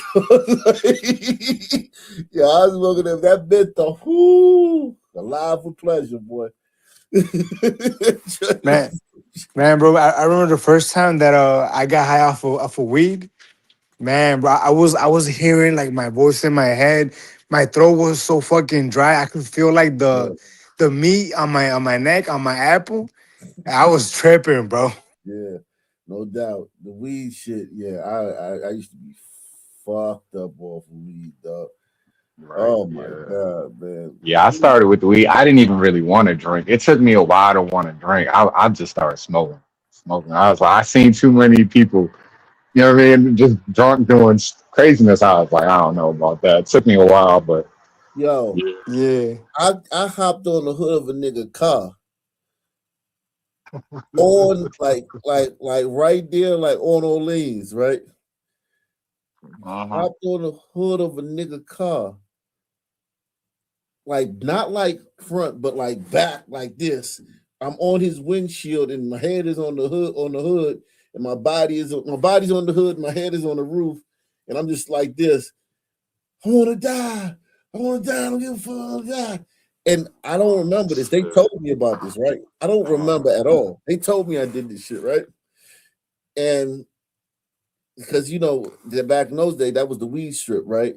So we lived around the corner on 7th, so that shit used to rock. One day we was drunk out there, drunk as shit, and they just said that this nigga was like waiting in the line because it used to be that weed strip used to rock so hard, and like he was just sitting there, and I just got out there and I just ran on his car and just laid on his car, and like I survived it, but it's like, yo, I was so fucked up. Yeah, I was so fucked up, man. Yeah, drinking is it make you do some crazy things, crazy shit, man. Yeah, them blackouts. Yeah, I was fucked up. I didn't. And they said they was like, yo, you was wilding out there. Yo, and they gotta tell you how the playback that sucked. Yo, I hate that shit. I know, man. I always Yeah, hated that. I was like, man, yeah. nah, man. I can't be not knowing what happened last night. I remember one Like, time they had to carry me out of the common share. You know the common share and out of Morgan. They had nah, that's the spot. That's one yeah of those spots. at the Oh, bottom. man. You know what I'm saying? Yeah, It's yeah, like one of the bars. You just walk in. You don't have to pay and shit. But yeah, they yeah. had these big towers. They had these towers of beer. You could buy a pitcher. You could buy pictures. They're pictures. You buy a picture for like $5, right? Oh God, Yo, man. somebody in the YouTube chat said they in the backstage. Yeah, we used But I to don't know who they are though. we used to buy them pictures. I was fucked up. Oh. Them niggas had to carry me out like 3, 4, I don't know, like one of them blocks to the fucking car. I was so fucked up because we would sneak our own bottles in there because they wouldn't really frisk you like that. It depended on who was at the door, right? Holy shit, man. I'm talking about my nigga. I'm talking about I was fucked up that night. I was so fucked up that night. I couldn't walk. Like it was physically impossible. And I was driving too, but that shit crazy, man. So many nights I got fucked up. And the thing about it is, I'm not like that. Like it just mean that it just show you how many times I got drunk. Because I'm not that nigga. But I got drunk so many times that I got a lot of nights. You got the stories of that. I ain't that nigga. I don't do that every time I get drunk. It's rare that happens. You know what I'm saying? Yeah, I got a couple of them girls too. A couple of them stories. Yeah, Man, it's been a while for me. Yeah, I ain't drinking 6 years, man. Yeah, I don't drink. Yeah, I don't even really drink like that. I stopped that while I was. Who's Arthur Will? Who's that? How's it going? Who is what? Oh shit. What's up, man? Oh man, no, I just had to tune in and I saw your title that says you're covering everything, so I thought I would help contribute. Yeah, I remember you from somewhere, man. Are you Asian? Yeah, I'm a glider tiger. Oh, you've been here before. I have. You're from California. What's up, bro? Hey, no, it's good, man. Yeah, I was the one before when I talked about the what is it? The black fatigue is real, but I said it in Portuguese. Yeah, why do tigers sound like that? Why do tigers sound like that, man? That's crazy. Right. Didn't you have a night? Speaking of being drunk, weren't you drunk out here one night? Drunk out where? Yeah, on the panel? that's right. You were drunk. I think I was. Yeah. Was I? It's all good, bro. We all been there. Was I out of pocket? Nah, I mean, you were drunk. I mean, you could tell you were a little bit drunk, but it's all right. Hey, hold on. Hey, sponsor tonight's programming, man. We looking to have some people sponsor tonight's programming. If you can, man, take the $5 challenge, man. Don't stand on the wall. Support the show, man. Bringing you this content, man. Bringing you this content tonight. Sponsor tonight's program. Put 100 on it. Put 50 on it. Put 20 on it. Sponsor tonight's programming. Yeah. I'm telling you, Doc, the YouTube streets, they are hotter than the Jordan 11 Space Jam Edition's release date. I'll tell you that right now. Why you say that? Oh man, I should paste the link into the back chat. What are you talking about? The link on what? Oh, the American Sun man that got arrested in Brazil. Oh, speaking of, I just I mean, it's another content creator, but I left a link in the chat. It's like 8 minutes long. Is it the back? Yeah, I sent it to put it in the back. Is it the same theme as the Yeah, it's that dude. It's that dude Floyd. The dude Floyd. He's like a fucking mentally challenged dude that'd been sitting there the whole time, and they done popped him for like Man, I don't know. He's definitely not smart enough to be doing what they're claiming he's doing, but who knows? Maybe he is. You said his name was Floyd? Yeah. Not to be confused with Floyd? Not Saint Floyd. No, not Saint Floyd. He's a regular human. He ain't no deity. Okay. Let's see. He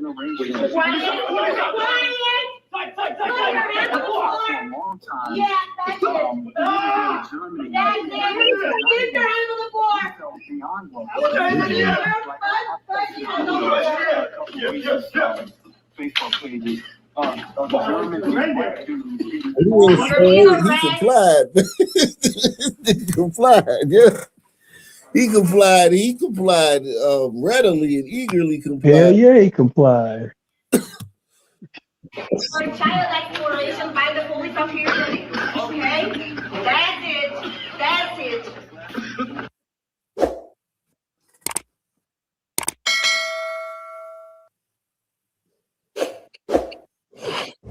Yeah, That was easy. LTTV, LT back at it with another video. Now let's get into this. Okay, so passport bro Floyd. Y'all know Floyd out here in these foreign countries dusting it up. Floyd was arrested in Brazil. Let me get the details because this is absolute filthy work. He was arrested in Brazil he's accused of graping and sexually exploiting children in Rio de Janeiro. Breaking news, passport bro. That ain't surprised. A lot of niggas that go over there, like Thailand. I have the original news. Could I put that in the link? Yeah, go ahead. Put it in all right. Yeah, I figured that's a better. Let me get to this first. Salute to everybody out there, man.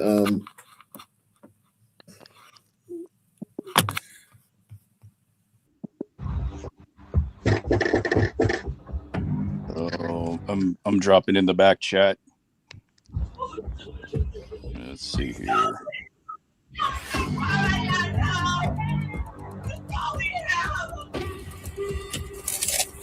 Hey, come here, kid. Come here, buddy. Come here. It's in the back chat. On January 26th, 2024, a family of 5, a father, a mother, their 20-year-old son, and 2 young children under the age of 5, were living a normal day inside their home on 94th Avenue Northwest in Coon Rapids, Minnesota, completely unaware of what was coming their way, as a navy blue Nissan Altima pulled up outside, and 3 suspects stepped out, 2 of them dressed in UPS-style uniforms, pretending to be delivery workers while secretly planning I heard about this one. And that would, within minutes, explode into a brutal encounter that would shock the entire community. Our coverage is brought to you by Morgan & Morgan. A crash, a fall, a serious injury that changes everything. If it wasn't your fault, why should you settle for less? Insurance companies often push low offers, quick checks that barely cover the bills. But Morgan & Morgan knows what real justice looks like. They've helped recover billions for injury victims nationwide, including cases where payouts were 30 or 40 times higher than what insurance.com/Midwest Crime, or scan our QR code on screen from your phone's camera now to see if you have a case. This exclusive video was first obtained by Midwest Crime and has never been seen by the public before.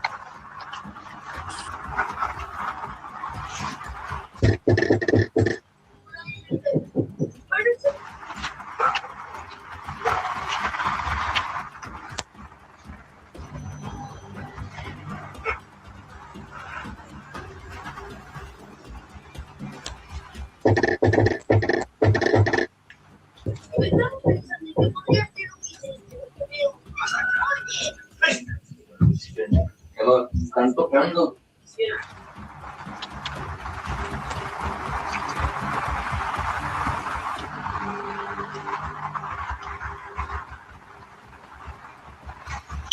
They was about to walk away. Peep that. They was about to walk away. Oh man.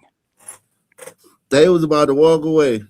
I forgot about that where he did walk away. Or technically, someone walked away.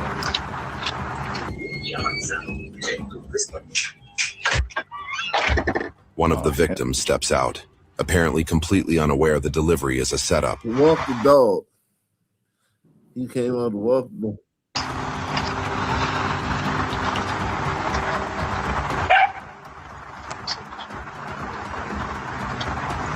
Oh my God. Big dogs. Ain't no big dog, is it? Ain't no big dog, is it? Not yet. Hey, check it out. Come here. Don't move. Don't move. Move your hand. Move your hand. Move your hand. Open the door. Move like that. Open the door. The home security camera captures the third suspect come up the driveway after he's waved in by the other men. Come on.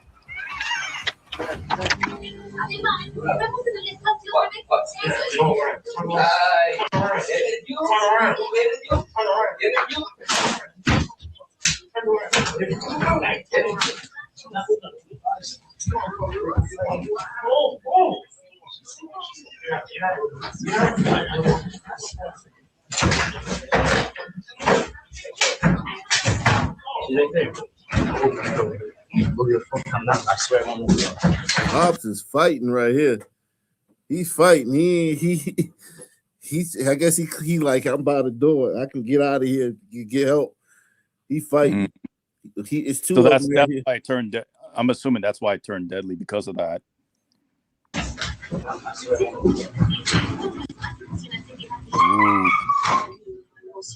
Una pistola, mijo. Tienen una pistola, amigo. Dos morenos.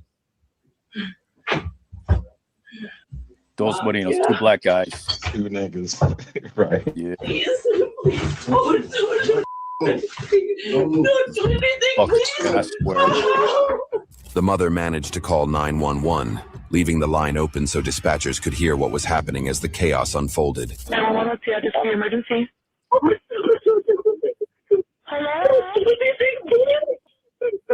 Hello? Oh my gosh. Give me the money. And I ain't playing. Look. He said, give me the fucking money. Where's the money?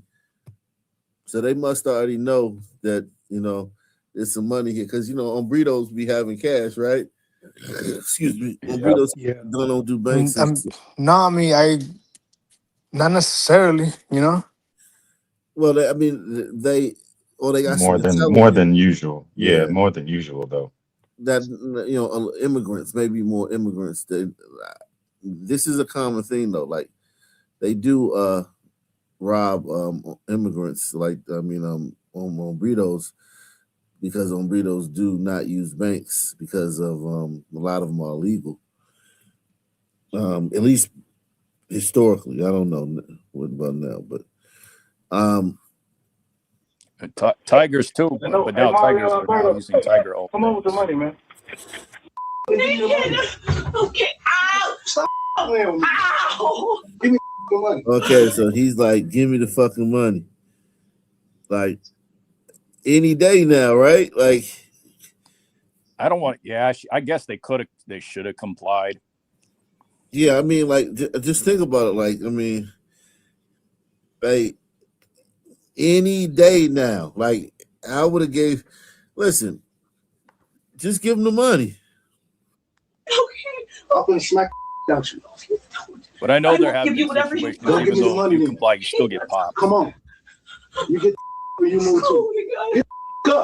Yo, she, and listen, man, I'm not sitting here trying to Monday morning quarterback this thing, but when is she gonna give him the money? Yeah, I'm not. And listen, they're wrong, right? They're wrong. I am not saying that they are not wrong, okay? And y'all are wrong for not taking the $5 challenge. Y'all are wrong too. But they're wrong, right? But when is she gonna give them the money? Because I'm waiting. You know what I'm saying? I'm sitting there thinking like, yo, she could have Getting up. I'm telling you, I'm gonna smack the Got your son. Oh, okay, I'm going. Come on in. All right, Every time I hear that shit. Go get it. It's right here. Get it. Come on, open it.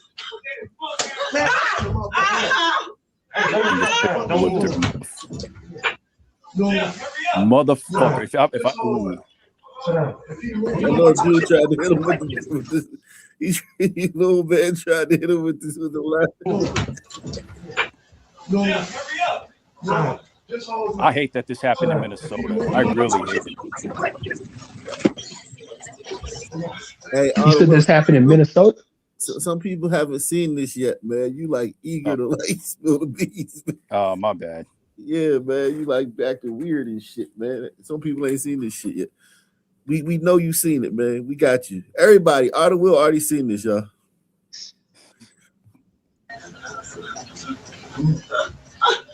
Open. Where is that? This ain't all the man. You finna play with me, so I got to violate it. No, please Okay. don't. Like, that's So all he I'm tells her, look, damn, like, I mean, like, when she gonna give, he said, when she gonna give him the fucking money, man? Like, I ain't even gonna lie, like, I know y'all gonna looking at me like, why is he saying that? This ain't all the man. Now, You finna play with me, so I got you gonna play with me, so I gotta see.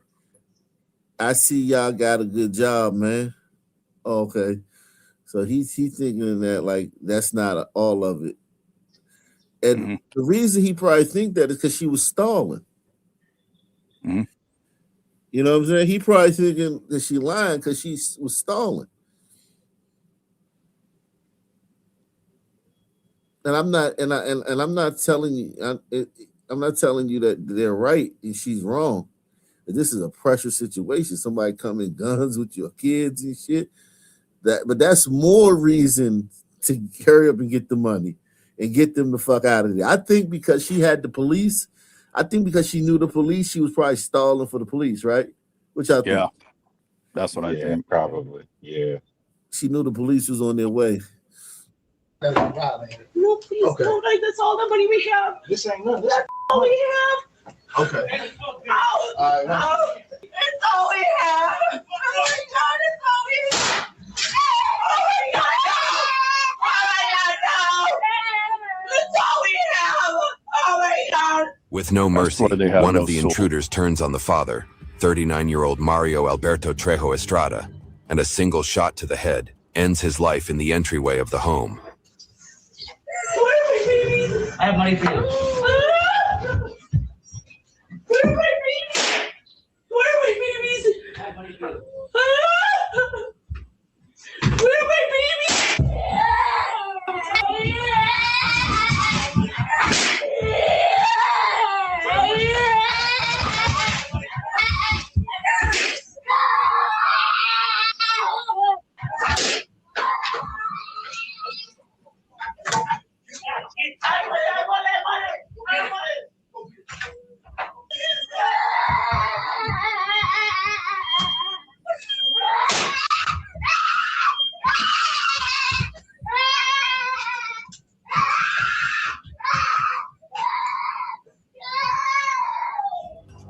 The terrifying footage continues as the intruders turn their violence toward the mother and her 20-year-old son, all while the two young children are still in the home. The victims are later identified as 42-year-old Shannon Patricia Youngworth and her son, 20-year-old Jorge Alexander Reyes Youngworth. Leaving the two young children in a state of unimaginable trauma, the intruders rushed to destroy evidence before fleeing the scene, unaware that nearly every moment of their crime had already been captured on camera. Meanwhile, So think about that, man. Think about this. Not only are they captured inside, they captured outside. Like, this is crazy work. This is nasty. Across the street. I got Ring doorbell though. I ain't gonna lie. I got Ring doorbells too. So fuck that shit. I ain't gonna lie. That's standard. That's got to be standard. I got that shit, man. Fuck that. We be looking at the house when we be traveling. We be looking back at the house and shit. Yeah, that shit is fuck that shit, man. This one says, salute to amazing Grace, man. He says, let me read it here. Hey, Ak, I walked away from my computer for an hour and came back to your stream in progress. The algorithm is working in your favor for once. Merry Christmas. Hey, man, salute, man. I'm happy about that, man. Any news is good news. I'll take it, man. Appreciate you, bro. Amazing disgrace in the building. He says we're getting treated fairly, man. This time. Been captured on camera. Meanwhile, inside the home, a heartbreaking act of bravery unfolds. The older child, despite being just a toddler himself, pulls his little sibling away, shielding them from the sight of their mother on the floor. A moment of pure innocence and instinct, leaving investigators and everyone who later watched this footage stunned.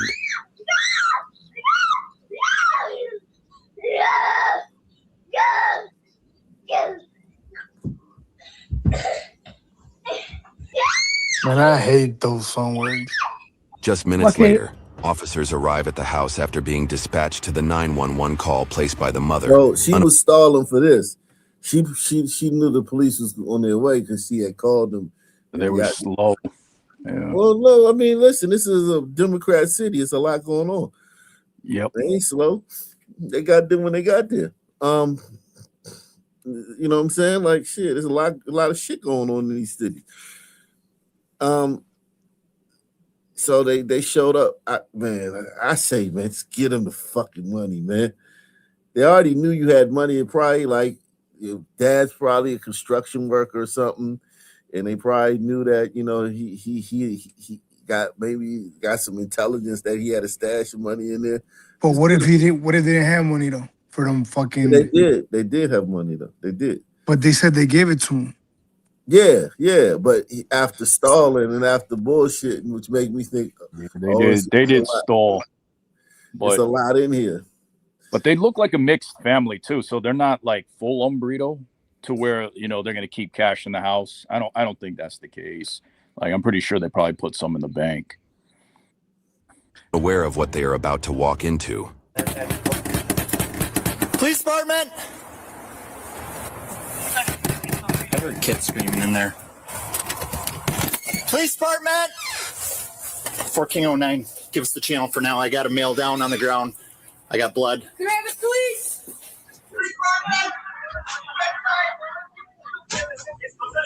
Jake, come here, kid.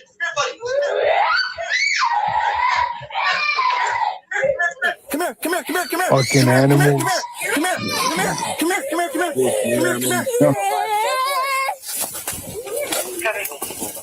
Yep. I think they're dead. Come here. There's another kid. Come here, buddy.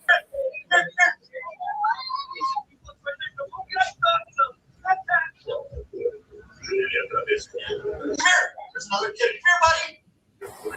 So he's through the kitchen. Hey, buddy. I can see his diaper now. He's a little closer. No, he's pretty far in there. You see his diaper? See on the ground. I can't see past it. Yep. Stay with the kid for now. We're going to get you another kid here in a second. Hey, buddy, come here. Come here, bud. Come here, bud. Kyle, cover me. Hey, buddy, come here. Come here, bud. Come here, bud. Kyle, cover me. Come here, buddy. Yo, that's fucked up. Like, think about it, right? So, the mom, dad, and the big brother, right? Mm-hmm. All the adults in the family gone. Yeah. So these little motherfuckers, if they really like immigrants and shit, right? They might not have a lot of family here, right? Maybe the right. white, It's a possibility. These motherfuckers might go to foster care and get separated. The kids. You know what I'm saying? Because you know what I mean? Like, one go here, one go there, you know what I'm saying? Welcome to America. But even if they're Americans, that could happen. Like, because yeah. But when I say welcome to America, meet our neighbors. Yeah. Yeah. The locals. Right. I'm still trying to figure out if they were really expecting a package or not. Because all I know is if I'm not expecting a package, and you're going to try to do that, you're going to get a few rounds. Well, let me tell you this, right? Like here's the thing. Yeah. When you live with a woman, you always expecting the package. Yeah, no bullshit. Okay. Real spit. No bullshit. Yeah, I hear that. I hear that. All right. I hear that. But hold up, Come here. That's sad though. I need you to come with me. We're trying to get the kid out. Come here, bud. Come on, buddy. Come on, buddy. Come here. Come here. I got candies. Come on. Come here. Yeah. Come here. It's okay. It's okay. Come on. Come here. Come here, kiddo. Come here, kiddo. Walking 1309. You've got 2 more cars coming to the area. 31. Come here, bud. After rescuing the 2 young children, officers were faced with a horrifying scene. 3 victims, each killed by a gunshot wound to the head. The house was immediately secured, and investigators began meticulously collecting evidence, including physical items and surveillance footage from cameras throughout the home, in an effort to identify the perpetrators. The navy blue Nissan Altima was traced to 39-year-old Alonzo Pierre Mingo, who was arrested later that day after being spotted leaving his Fridley residence. Further investigation, including home surveillance, DNA evidence, and self. What a dumb motherfucker. That's not their dog, is it? He looks like somebody that I want to disfigure. Even the white ends I know to be in a stolen car, bro. Yeah. It's a whole car. My goodness, man. Yo, dumb folks didn't stand a chance. Yo. Oh. And look at her. He looking straight at the screen. Yo, my D, you are done, finito. Yeah, you're dumb and done. Not quite because of the state they're in. Nah, these dudes done. This ain't that random. This is hopefully, man, I have no faith, man. Y'all don't remember when Kim Fox in Chicago was letting people out? No, they're not gonna get out, but they might not get what they deserve, Ike. Yeah. Including home surveillance, DNA evidence, and cell phone records, led law enforcement to the 2 other suspects, brothers Omari Malik Shumpert and Demetrius Trenton Shumpert. So they said DNA phone evidence. You can say that again. Evidence and cell phone records led law enforcement to the 2 other suspects, brothers Omari Malik Shumpert and Demetrius Trenton Shumpert, both of whom were arrested shortly thereafter. All the evidence, from security footage to forensic and digital data, pointed directly to the Shumpert brothers, who had tried to cover their faces, leading straight to the interrogations. Do you know the incident I'm talking about? No. You have no idea. I know that somebody got locked up.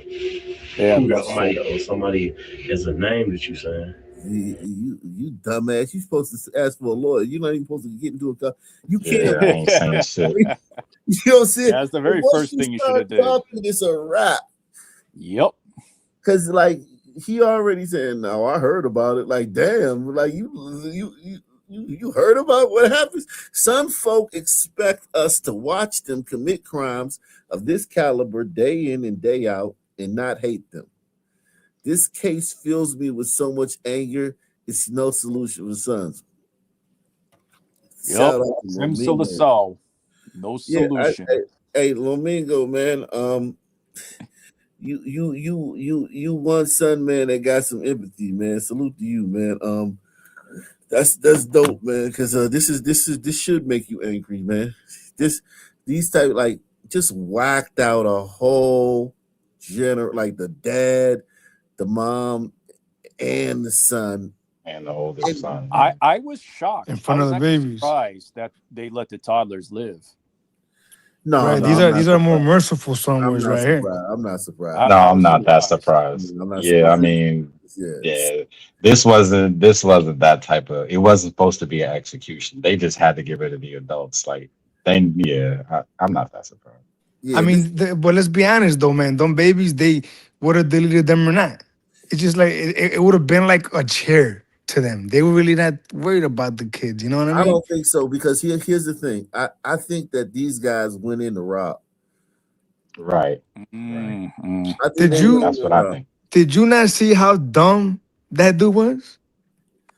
He's a fucking idiot.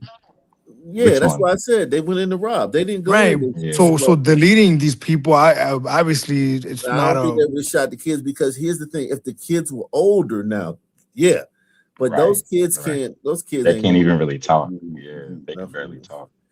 Yeah, if those kids were older though, yeah, like if they were like 9 or 10, then maybe you got something. But no, not those little kids. And you gotta also remember these ain't like fucking goddamn African Bushmen and shit. These motherfuckers grew up in America and shit. You know what I'm saying? They got some American sensibilities and shit. You know what I'm saying? Yeah, I know. Who got locked up? The name that you said? You said somebody's name Alonzo or something like that. Wow. But you know Alonzo. Yeah, a little bit. I know of him. Okay. He admits to knowing the guy they already captured.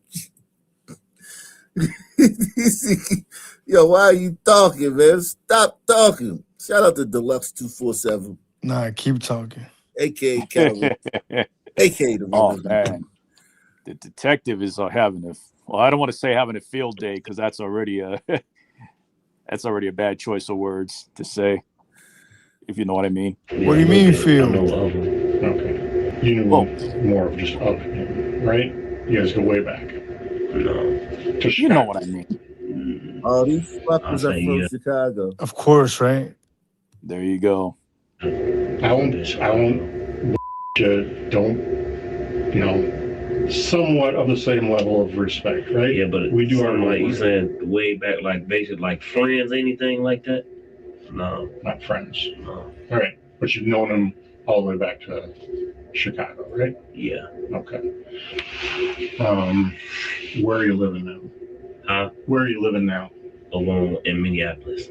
When's the last time you talked with Alonzo? I'm gonna say like a month ago or something like that. A month ago? Like a month and a half, I think. A month and a half ago? Yeah. Okay. That's a lot. So that was already on camera. That was already put on the news. It already showed Alonzo shooting a person. Okay? I don't know if I explained it well to you or not, but the more information I tell you, the less you can tell me to No, help. but I was saying you can't tell me about that because I heard about it. The whole world know about it. Sure. That's everywhere you go at work. Hey, you heard about what happened? Somebody got killed in Coon Rapids. 4-5 people. How many more people got killed? I don't know. Okay. So what did I do? You were there. Wasn't there. You were. I mean, you're probably not going to take my word for it or anything, but I'm not lying to you. I'm not making stuff up. We had the pull camera. Well, somebody had a pull camera on the house. When we see you pull up, we see the three of you get out, walk up to the house, just you and Alonzo. He knocks on the door. They don't come to the door at first, and you start walking away. As you guys are partway down the street, or partway down the driveway, he comes outside, so you guys walk back. Okay? On the door there was a camera. And you had gloves on, you had a mask on, but we're still able to tell it's you. With a mask on. Yeah. Okay? And then who'd you wave up? I didn't wave nobody. You're sitting in the car and you waved him up. You said I was sitting in the car? No, he was sitting in the car. The third person was sitting in the car. You waved him up. I don't know. Okay. I don't know who that was. I don't know who that was with no mask on, but it showed it wasn't me. You didn't ask me where was I at, or was I somewhere else, or nothing. Where were you? I know where you were, but where were you? And then I'll follow up on that. And you know I was there already, right? Is that what you said? I do. But if you were saying you're somewhere else, you tell me where you were, who you talked to, and I'll follow up with them and rule you out. That's only fair, right? That's crazy. You say on the 13th? The 26th. January 26th. I know I wasn't there. I wasn't at nobody else. I wasn't at nobody's house. Okay. We went in a crime scene, the whole 9 yards. You're touching your face. You're hitting the liver. See? Yeah, I'll grab them. You said I'm hitting what? You're touching your face. You got a mask on. Yeah. You're touching your face. You're touching the lizard cage. You're touching your face. You're touching different areas. You're breathing through the mask. Okay? We're getting to the point of the evidence is mounting up so high, it's hard to get out. Okay? There's also audio. and you can be heard on there saying, "Ain't no big dog, is it?" What? Ain't no big dog, is it? What do that mean? Ain't no big dogs, is it? Not yet. You tell me. Can you say that? What would I say? What do that mean? That's what you said when you're there. You also have a very distinct voice. I don't say nothing like that. I don't know what that means. What do that mean?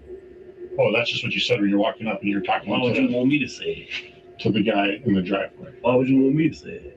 So that I can compare it to what I heard in the video. Right? I'm not going to say nothing. Okay. I'm saying... You saying you knew I was there already, so why you want me to say it? Well, anything. I can say that you're there all day.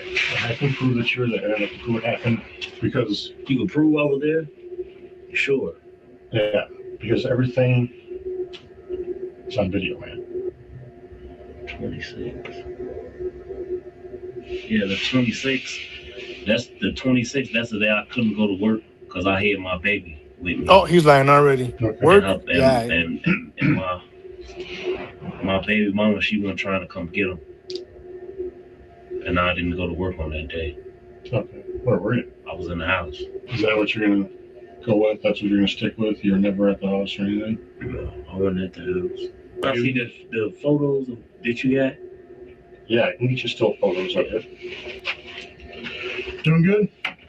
You still want me to get warm water or cold water? All right. Give me this one. You can grab it. You can hold it if you want. Oh, don't. You don't need to. And that supposed to be me? Or somebody else? I know it's you. I can print off a couple more, but I don't know if that's going to convince you or not. But just so you know, I'm not lying to you. I know you ain't lying. On any of this. Okay? All three suspects in the Coon Rapids triple homicide were indicted on multiple counts of first-degree murder, upgrading their initial charges of second-degree murder. Alonzo Pierre Mingo, identified as the alleged gunman, was found guilty by a jury on multiple counts, including 4 counts of first-degree murder. In September 2025, Mingo was sentenced to life in prison without the possibility of parole. Demetrius Trenton Schumpert, who participated as an accomplice in the robbery, was indicted on 6 counts of first-degree murder. Prosecutors sought an aggravated sentence against him, citing the particularly cruel treatment of the victims, the involvement of 3 or more active participants, and the fact that the crime occurred in the presence of 2 minor children. On November 20th, 2025, Demetrius Schumpert was found guilty on all counts of first-degree murder and faces the same mandatory life sentence without the possibility of parole when he is sentenced in January of 2026. The third co-defendant, Omari Malik Schumpert, was convicted in December 2025 on 5 counts of first-degree murder, 3 counts of second-degree murder, and 2 counts of aggravated robbery. He is also scheduled to be sentenced in January 2026. For exclusive clips and behind-the-scenes content, join us on patreon.com/MidwestCrime. They stuck it to their asses. Yeah, that's not terrible. I mean, they should be deleted, but that's not terrible. Wow. Yeah, they got the book thrown at them, though. That's cool. Yeah. Man, what they did was incredibly cruel. A heartbreaking update now on the shooting and house fire in North St. Louis. It has left 2 people dead. Police confirmed the mother found shot inside the burning home has now died 1 day after her 9-year-old was killed. The case has now become a manhunt and a murder investigation. Fox News' Kelly Hoskins is live at the scene with how neighbors and a teacher are remembering a little girl taken too soon. Kelly? Well, good evening, Andy. This is where the neighborhood has come to grieve. You can see right here behind me, they've lined this home with stuffed animals in honor of that 9-year-old girl and her mother who were killed just days before Christmas, as police continue to search for the person responsible for this tragedy. Should nobody have to go through something so heartbreaking and terrible like that, especially before the holidays? As the sun sets in North St. Louis, a quiet street has become a place of mourning. Flowers, candles, stuffed animals, and handwritten notes now cover the front of the home. A makeshift memorial for a mother and her 9-year-old daughter lost to violence in the 5600 block of Floyd. Police say firefighters were called here early Sunday morning, where they found both mom, Latasha Brown, and Paige Buckner shot into the burning home. Investigators believe the fire was mom and the child got different last names. So that means that son man, a pattern of irresponsible son man or some shit in the mix. Because when the mom and the children have different last names, there was no marriage, there was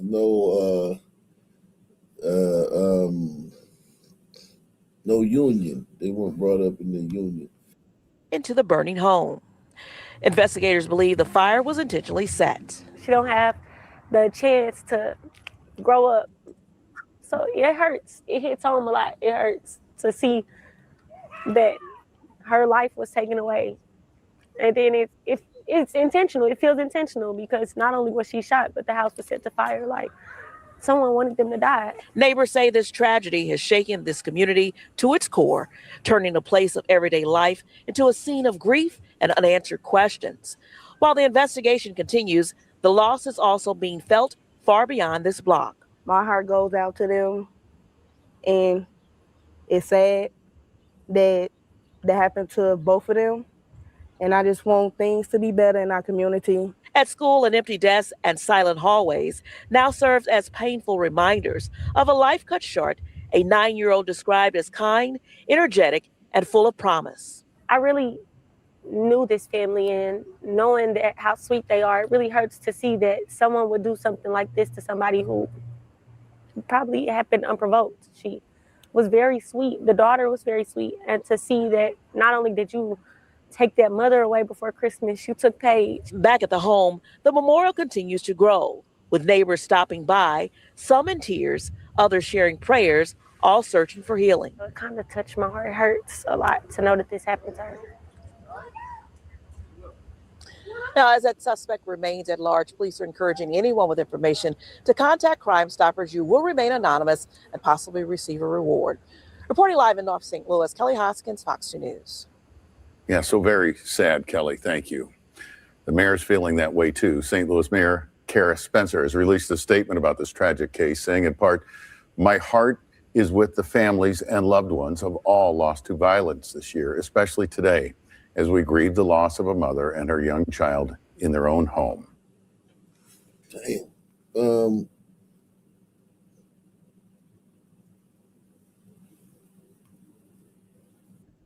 Now, News Channel 8 at 10 on the CW Tampa Bay, sponsored by Farah and Farah. Good evening. I'm Paola Suro. Thanks for joining us for News Channel 8 on the CW Tampa Bay.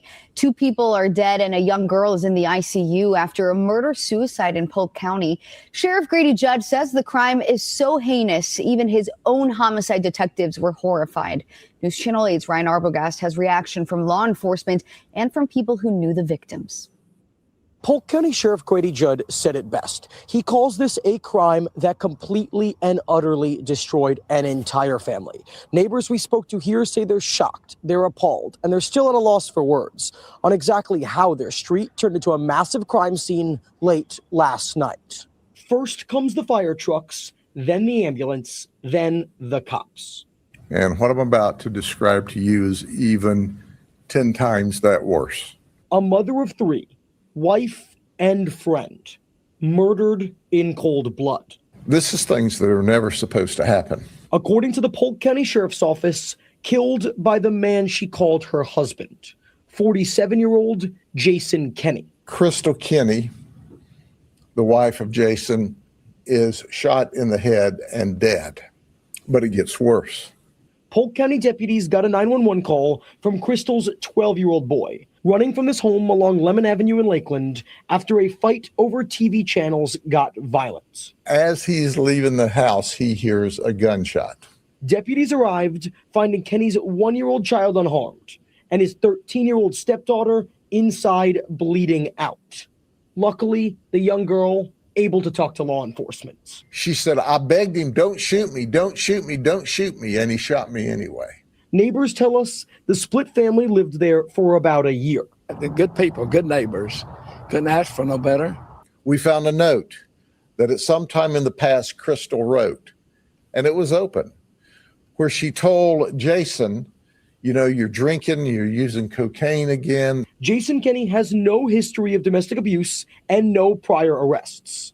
This picture isn't a mugshot because Kenny never made it to jail. He drove to Lake Wales and shot himself, taking his own life. Quite frankly, I don't want to sound sinister, but the only thing he did right that night was shoot himself. Sheriff Judd says there's one good thing, one Christmas miracle, as he put it. The 13-year-old girl that was shot multiple times is expected to be okay despite being in critical condition. Reporting tonight in Polk County, Ryan Arbogast, 8 on your side. They say domestic violence ramps up around the holidays, though. I wonder why that is. Maybe stress, I don't know. Yeah, that and depression. No money for gifts and shit. Yeah, that's probably true. Yeah, that should be stressful. Wow. This dude killed his mom. Jesus Christ. The man accused of killing his mother over the weekend in Hawaii Kai said he did it in self-defense. Right. He made that statement in court today while loved ones continue to grieve the loss of a woman they say embodied the spirit of aloha. Stephen Farino with more tonight in our top story. In his first court appearance on murder charges, 29-year-old Micah Auna wanted to tell his side of the story. Your Honor, it was self-defense. Everything is recorded this one, especially the news here, okay? So we're not going to make any statements. Auna, charged with second-degree murder for the death of his mother, 60-year-old Michelle Hanapi Auna. Honolulu police discovered her body at her home in Hawaii Kai Saturday morning after friends requested a welfare check because she didn't show up to work. Court documents released today state Micah Auna told the responding officer that his mother abused him and his cousin, so he pushed her. It was self-defense. I'm not a monster. My reaction is no comment. Not gonna comment on her son. I've held that boy since he was 1 hour old.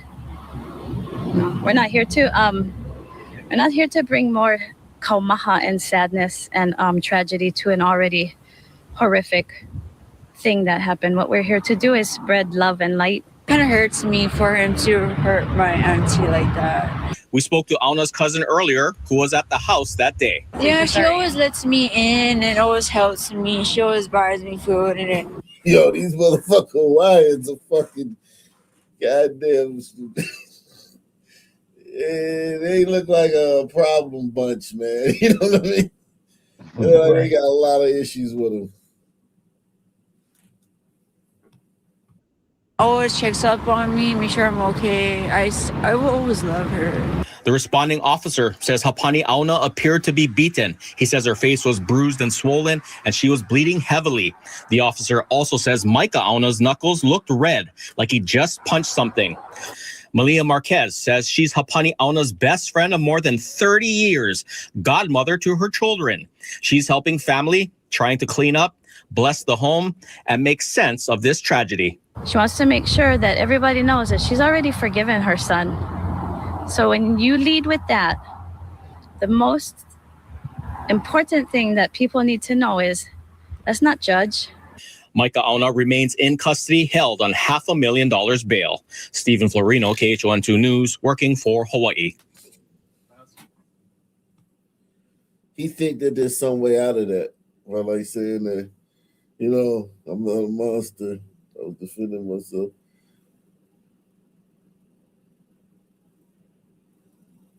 Wow.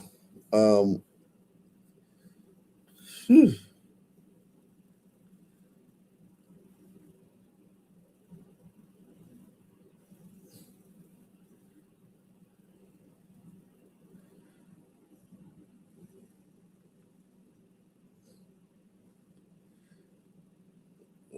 man. Oh, let me go to Twitter, man.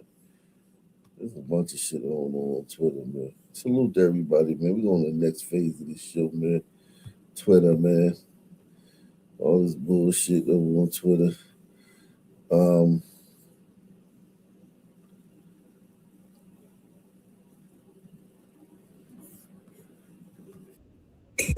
That you said. Grown ass man, bro. You know what I mean? And I told you, fuck, nigga. I don't give a fuck, bro. Wait, nigga. Wait, you trying to get your bitch ass over here? Get your bitch ass over here. You acting like you want to do something. Why you acting like you trying to do something?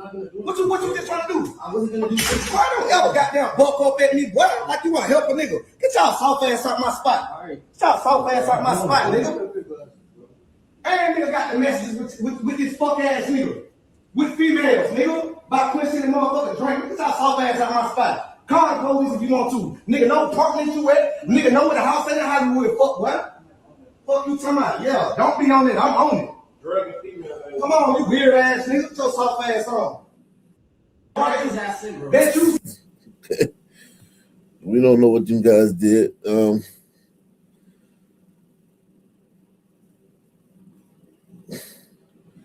Woman is distraught after Atlanta water boy allegedly took $1,100 from her Cash App without her consent when she handed her phone to pay him $2. First time. Baby, you handed a water boy your phone. Baby. You ain't been like this. Been a story. The water boy's been this story for years. I know I've been covered the entire time I've been on YouTube, which is now shit.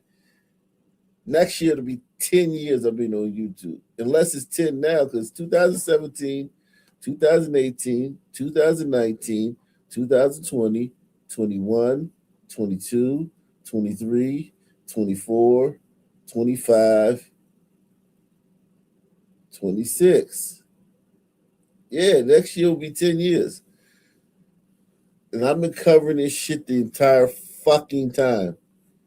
Ain't no way you don't know not to fucking hand your phone in no fucking little fucking nigger that runs up with a fucking bottle of fucking dirty water and a fucking squeegee or a fucking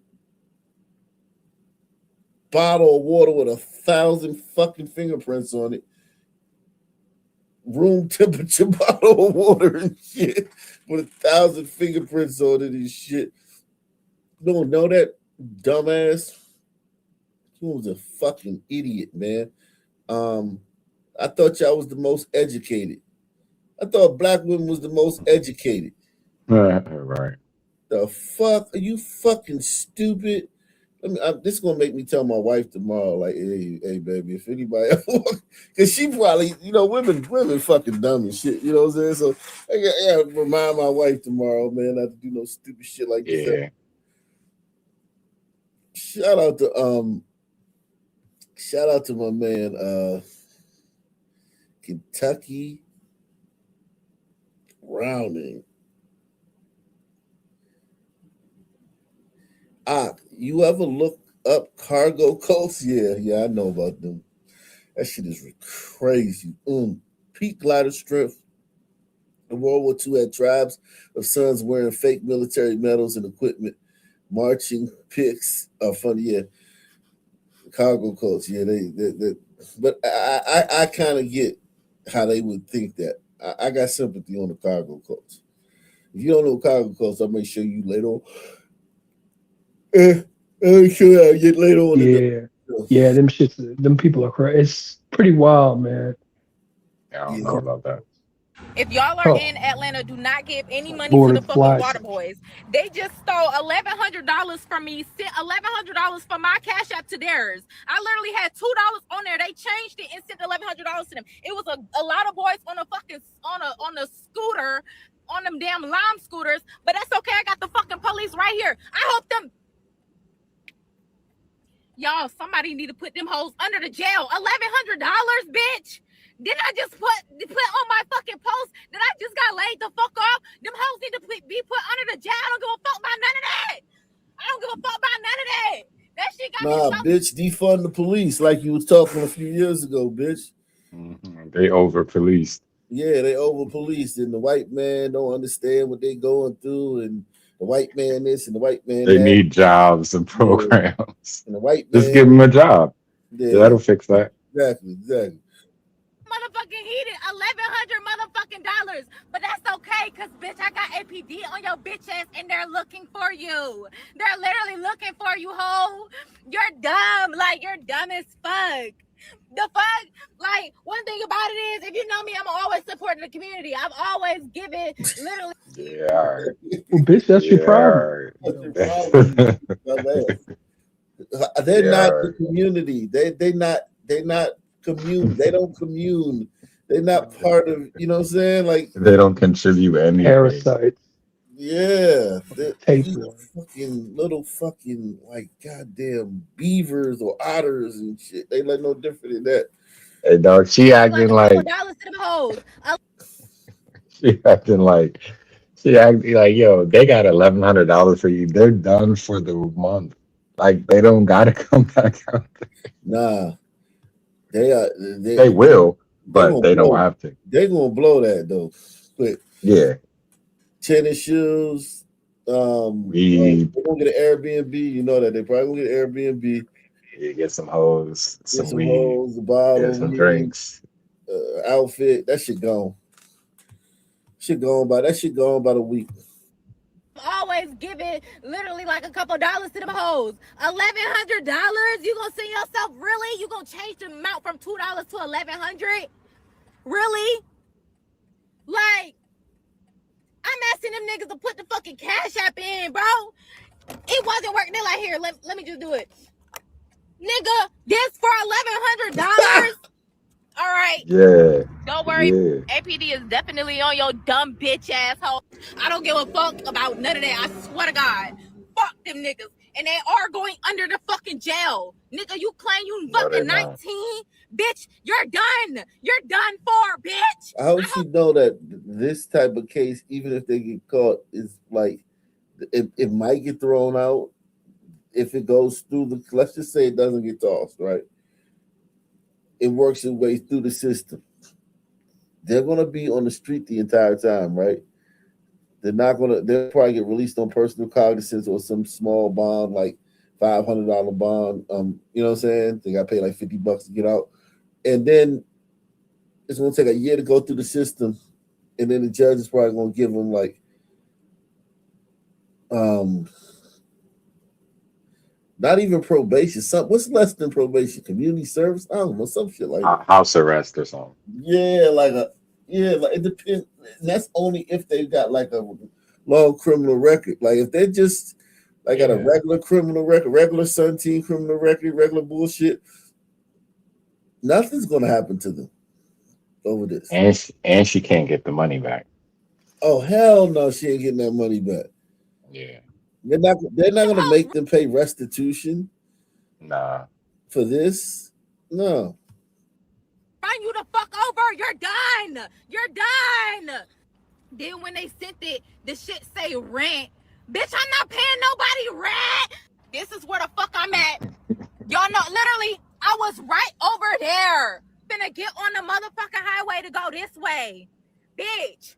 Looped around because I'm like, wait, hold up. Trying to chase this nigga.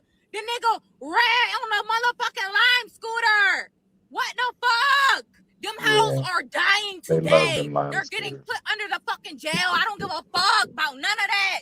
What are you doing? Fuck, nigga. Are you dumb? No, you're a dumb bitch. Yeah, you got finesse though. Yeah, easy. That was If y'all are in Atlanta, do not give. Like that was light work. Remember the dude in Baltimore came back and killed this little boy when they did that to his mother? They stole his mother money. Oh yeah. A few years ago, like maybe like 4 years ago, some shit like that. Yeah. That dude, like he came back. I think he might have shot him. He either shot him or killed him. This one says if a white woman posted this, she would have had a GoFundMe created for her, probably tripling the amount stolen from her. Black women, the comment section is joked out. Shit is not funny. Everybody not street smart, and she's clearly going through something. Empathy.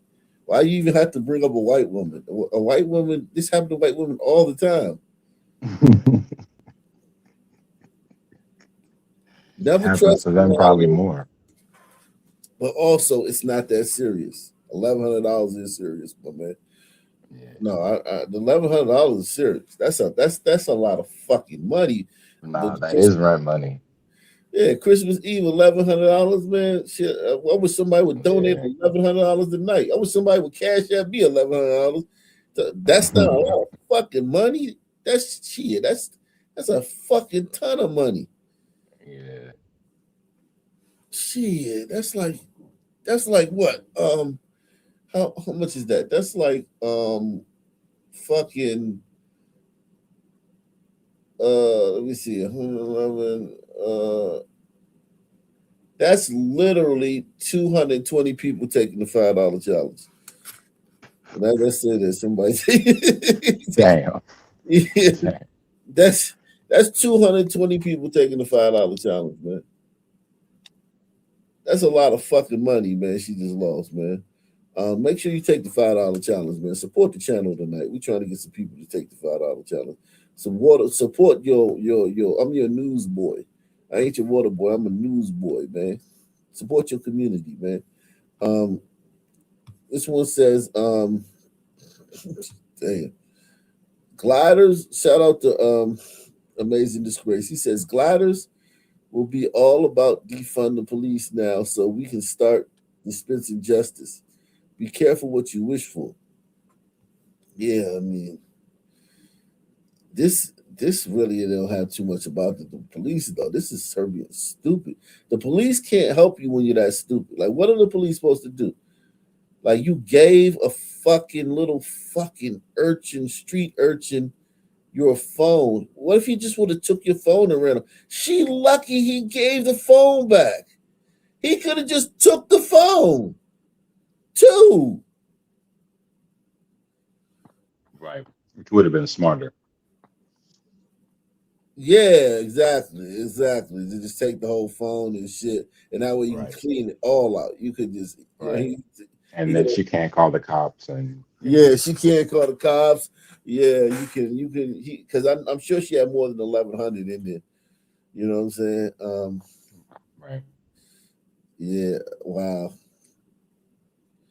And then what? She didn't have the extra little verification jump. Nah, she opened it. She was trying to do it and it didn't work. And they were like, "Here, let me see it. And I'll do it." She was trying Yeah, to but get, you, like on my joint, you got to put in the pin before you send it. yeah, but she had already activated the process. She had like she was paying them. She was like, "All right, what's your number?" You know how when you open your shit. Yeah. I'm saying, but after you at my joint, like after you put in the number and then you hit send, you got to Yeah, verify with you a gotta pin say 898. Yeah. or whatever. Yeah. So that's Yeah. what I'm saying. She didn't have that on. Like you You tripping. do. You do gotta do that, man. That's true. She was all the way stupid. This is crazy, man. This is crazy work, man. This shit is crazy, man.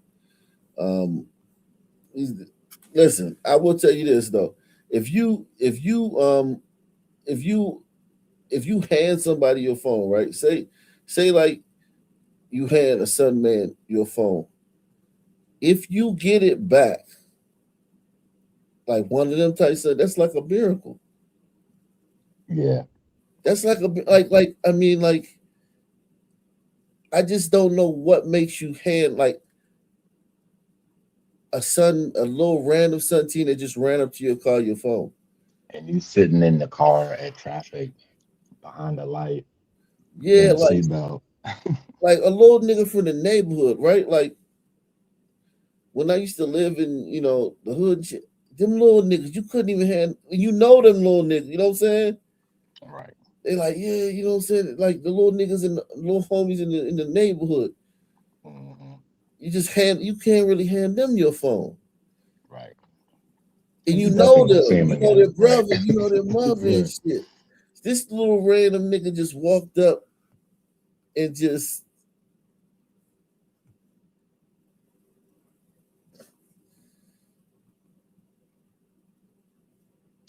She must be from the suburb or something. listen. Women are like that though. Women see some little boys like that, right? And start feeling like motherly and shit. You know what I'm saying? Yeah. Like they out here, they doing a good, especially if they woke. Oh, look at them, they doing good. You know what I'm saying? Like the white man. They staying out of trouble. Yeah, you know, she started thinking about white people and shit. Like in the see, system. white people never make stories about this. You know, because everything with them is what some white person would probably think about something. You know what I mean? Yeah. Yep. So it's like white people don't never do stories about. Yes, they do. White people do stories about water boys all the fucking time. Right. Yeah, man, listen, man. Breaking: major police and National Guard response about a half a mile from the U.S. Capitol on I-695 amid reports of an officer downed. The officer, who didn't seem to be moving, was carried into another cruiser, raced to the hospital. This is D.C., right? Damn, that's what. Yeah, I'm like, really? Was this today? 2 hours ago. Oh, 2 hours ago. Oh, that's okay. Oh, that's a Crazy black shit. officer.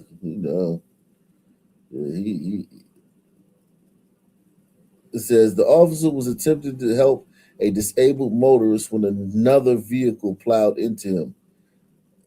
Okay, so this is wow. That's dangerous. This is what happens here, man. This is what happens, officers, man. Look at that response. This is what happens with officers, man. They put themselves in these situations, man. Look at that shit, man. Oh, okay. Yeah. I know what that is. Yeah, that's Yeah, 695. That place is dangerous. I would never. I'd hate to be an officer pulling somebody over right there. That's crazy. There's really no. You can see. There's no real like side. Yeah, that shit crazy, man. Yeah, it's that, but somebody got to help a disabled vehicle. Who they gonna call? A cop? Yeah, right. You show up and some motherfucker just probably don't even like. Yo, listen, I be driving, and I just be driving. You know what I'm saying? You look. I'm looking at brake lights and shit like that, but you're not expecting a person to be right there. You know what I'm saying? Yeah. That could happen. Anybody could do that. If the person stayed on the scene, they should be all right. If they fled, they in deep shit. You know, because you can understand how somebody could hit somebody on this. You know, I got a ticket like $250 for speeding in the work zone. That shit. You know what I'm saying? Because you know, because that's dangerous. Yeah, it's way more. I was going like 40 in the work zone. They hit me with $250 ticket. They sent that motherfucker. Yeah, hey, what was the speed limit? Like 25? Or? Yeah, it's real low in the work zone. You got like damn, that's fucked up. Van Jones.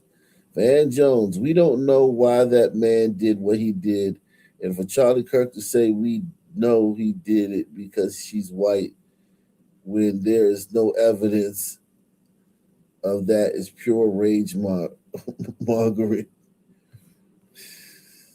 Jesus Christ, that's old shit. It says it's now coming out that Somalis buy homes in Minnesota to use as home care. They sit empty, then build the state for millions per year. 455 homes confirmed. Somalis figured out the perfect plan on how to scam Minnesota taxpayers. It ain't not gonna happen. Listen, unless I'll put it like this. We'll see. I'll look to see. And I'm not just talking about the Somalis. I'm talking about like Tim Walz and Elon Omar. Like, if they don't go down for this, that's a failure. Because Democrats would have, if this was the Republic, oh my God. Oh, they tear them to shreds. Holy shit.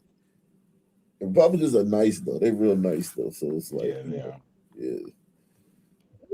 Here in Minnesota, a local realtor reached out to me to tell me about another way that Somalians are scamming Minnesotans out of their taxpayer dollars In her community alone, Somalians have bought up over 455 homes. They buy these homes, claiming they're turning these homes into home health care centers. She says the way we know Somalians have bought these homes is because all of a sudden, extremely nice cars start showing up. Mercedes, BMWs, the nicest cars are parked in the driveway. And she said, by law, the state will not come out and inspect these homes and make sure these homes even have clients living in these homes. She also said, as a realtor, she cannot disclose to people wanting to buy homes in this neighborhood that Somalians have bought that home and they're using that as a home health care center. She said these homes can even take people in who've just been released from jail, and the neighborhood does not need to know about this. But she says many of these homes do not even have clients in them. But the state is writing them checks every month for the clients that the Somalians say are in these homes. And these Somalians are making millions of dollars off of these homes every year. The Somalians have figured out exactly the perfect plan as to how to scam Minnesota taxpayers out of their money. They are banking on this, making millions of dollars. And the government here in Minnesota is too lazy to go and check it out and to see if there's even clients living in these homes. The fraud in Minnesota is so deep. Let me know your thoughts on this one. Laziness. It's wokeness. If those who's if it's only because they're Somalis that they're like, it's kind of like how the local government won't help ICE arrest nobody. These people are not going to help like Trump get these people. Yeah, You know what I'm saying? right. Yeah.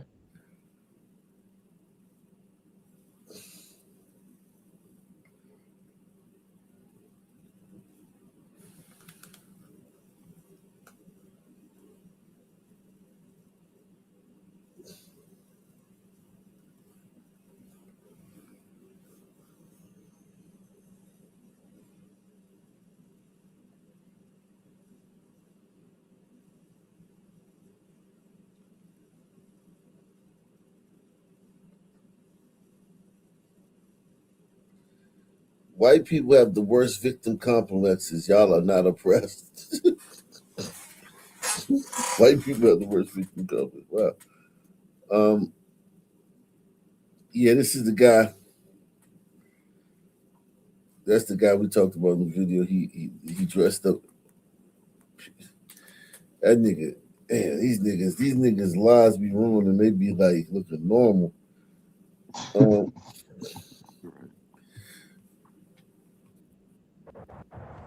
To all y'all people that's moving down here from up north, this is the South, okay? Now, I understand y'all angry when y'all wake up in the morning up north. We don't do that shit around here, okay? When you sitting on the porch, every car you see ride by, you wave at them. You see? Here come a car. Hey, how you doing? That's what we do. Hell no, you don't do that no more. You don't do that. Hell no. No. I don't know nowhere where you do that, man. Wave at no cars that's coming by, unless you know somebody who's in there. All that mean mugging shit, keep that shit up north. You don't walk in my mama's house and not speaking shit. Like you ready to stomp somebody out in your Timberland boots. No. You see somebody in the neighborhood walking by and they walking their dog, hey, how you doing? Keep that anger shit up there. We speak round here. Nah. Northern people don't speak, man. On the street. Nope. Former Rhode Island Democratic mayor candidate asked cops, "You know who I am?" before being arrested for alleged drunk driving. "You guys are gross, and I fucking can't stand you. I'm going to get you, motherfucker." Wow. Okay. Heat exchange. You're not French. You have an Arab head. Don't say you're French when you dress like an 8th century Bedouin. Oh, shit. Parce qu'on vous regarde, on ne pense pas spontanément à la France, excusez-moi. Eh ben, vous non plus. Bah si, justement, moi je suis habillé comme un Français. Pardon. Ah si. vous avez une tête d'arabe. Non, mais moi je suis pas déguisé en bédouin du 8e siècle. Mais ça c'est grave. C'est grave d'avoir une telle propos. Et vous vous ridiculisez en parlant comme ça et ça prouve votre islamophobie en fait. French people getting tired, man. Everybody getting tired of fucking Arabs.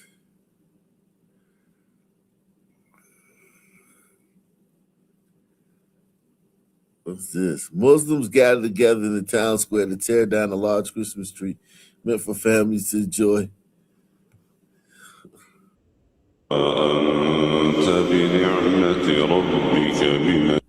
Wow. Where is this?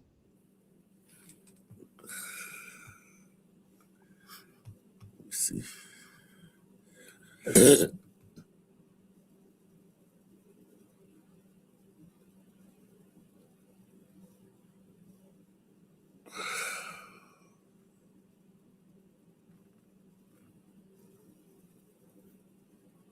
This video is from January 2016 at a mall in Arabia in Cairo, Egypt. Okay.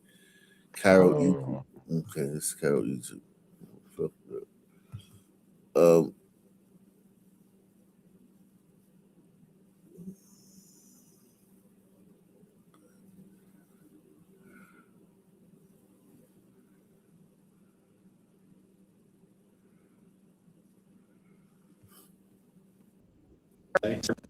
Was it hard for you to come up with the things that you wanted to say? Not at all. I was actually just telling this story earlier. I was at my my good friend. I was at her house, and we were about to go to a musical that OU was putting on, or a play. And I was like, oh, I have to do this assignment really quick. It'll just take a second. And then I read the topic, and I was like, oh, this is going to be so easy. Like, I have a very strong opinion on this topic. And then I wrote it in maybe like 30 minutes. It was really easy for me to come up with things to say. Was it hard for you to come up with?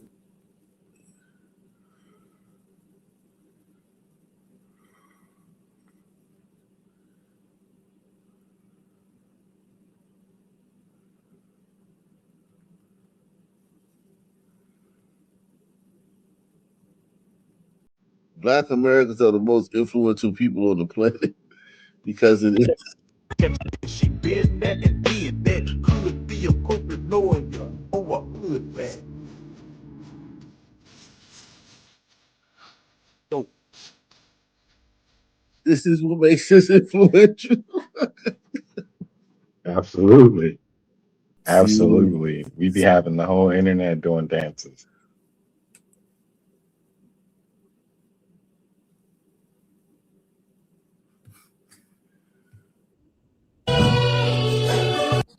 What you do happens to rub off on the next person next to you and the people who watch you.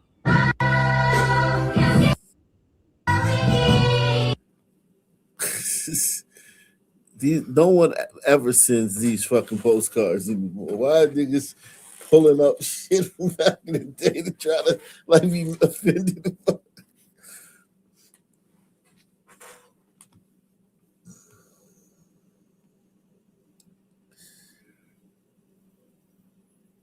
Jesus Christ. Niggas be looking for shit to be mad at white people about.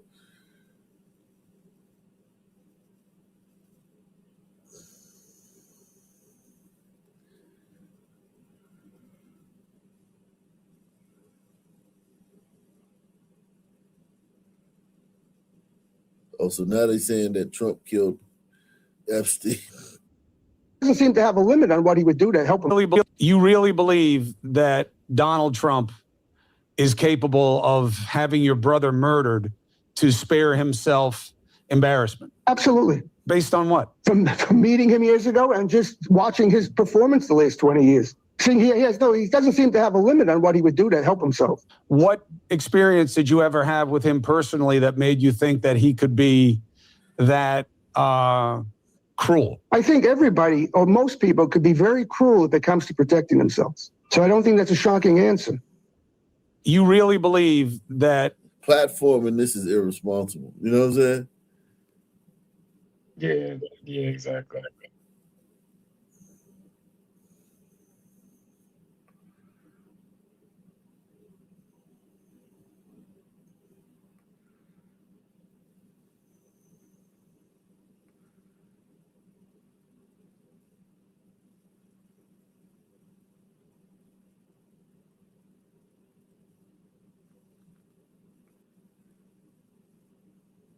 So now they got an Epstein survivor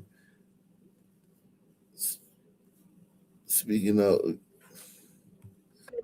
Talking about Trump, right? Just to be clear, in terms of pointing the fingers Yes. or having, yes, exactly. And you Yes. said that before, that you have never heard anything to implicate him. Exactly. It wasn't until I started meeting some of the other women from different countries and different states where I really started to hear their stories. And of course, as a survivor sister and going through what I went through, I do believe these girls. But at the end of the day, I am no longer supporting this administration. I redact any support I've ever given to him, Pam Bondi, Kash Patel. I am so disgusted with this administration. I think that Pam Bondi and Kash Patel both need to resign. And I would love to see number 47 get impeached over this. And I'm just waiting. Should Pam Bondi be held in contempt, you think, for the release of She these needs files? to be held more than in contempt. Absolutely. Look at her. She trying to she's stirring up shit. Should Pam Bondi be held in contempt for this? So wait, I'm sorry, I missed it. What is she? What happened? She said she What is didn't she hear mad nothing about Trump. Trump didn't do nothing, but the way he handling the release of the document, I guess. Oh, it's not swift enough for her. It's not transparent enough for her. Mm-hmm. Oh, that's all right. Should be all right. Biden ain't do shit about it. So.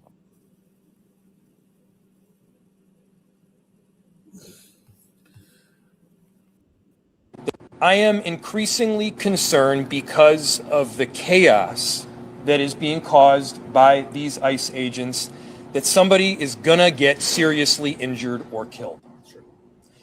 Somebody is gonna get seriously injured or killed. And whether that is an ICE agent or a community member, we all know the tinderbox that could explode because of it. We all know that the federal government is looking for reasons to deploy more and more people to Minneapolis and blue cities around the country. We all know that we cannot afford to lose a single Minneapolis resident because they showed up and decided to protect their neighbors, because they showed up and decided to express their constitutional right to free speech. And so that concern is deep. It is held, by the way, not just by me and our residents and the people who are standing up behind me. The concern about getting somebody killed is also held by our police officers.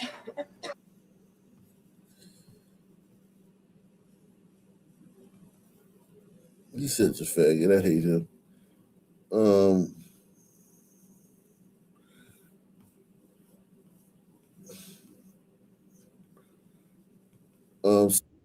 I am increasingly Amazing Disgrace says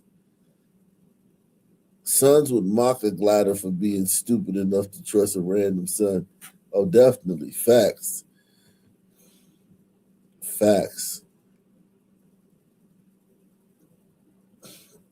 The Williams sisters are both married. Their husbands look like brothers. Oh, shit. They do, though. They look slime like brothers. God. So, they very white, just like the bastard, the male. Why they act like men? If they were men, they would be marrying sisters and shit. Why they act like that?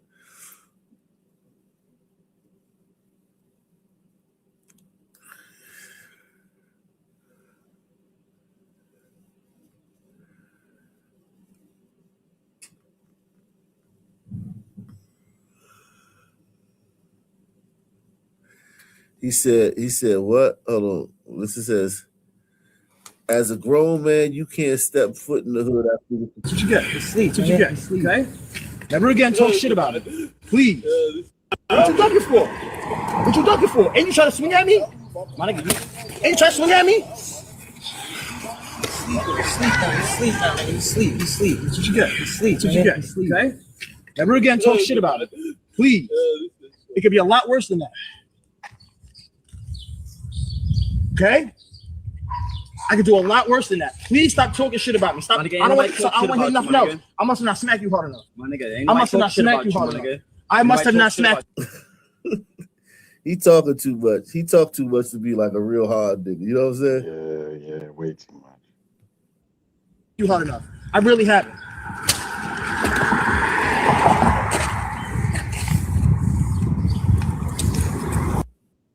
What you ducking for?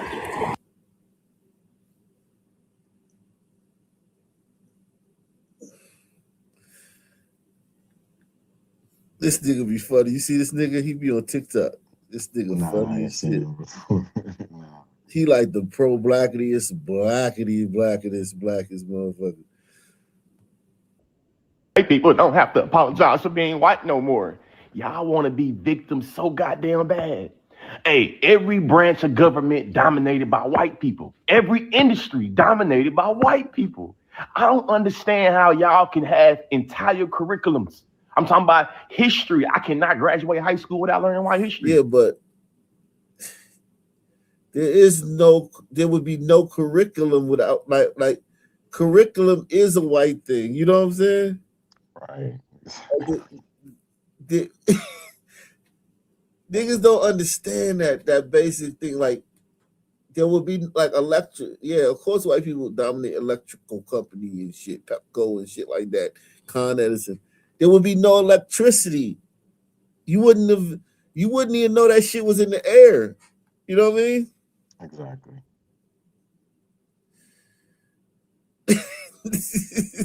And then it's like, and we still haven't built our own curriculum for distribution across the entire Black community. Yeah, in the greatest country in the world. It ain't like I can see if Africans don't got some shit, but African Americans don't have that shit.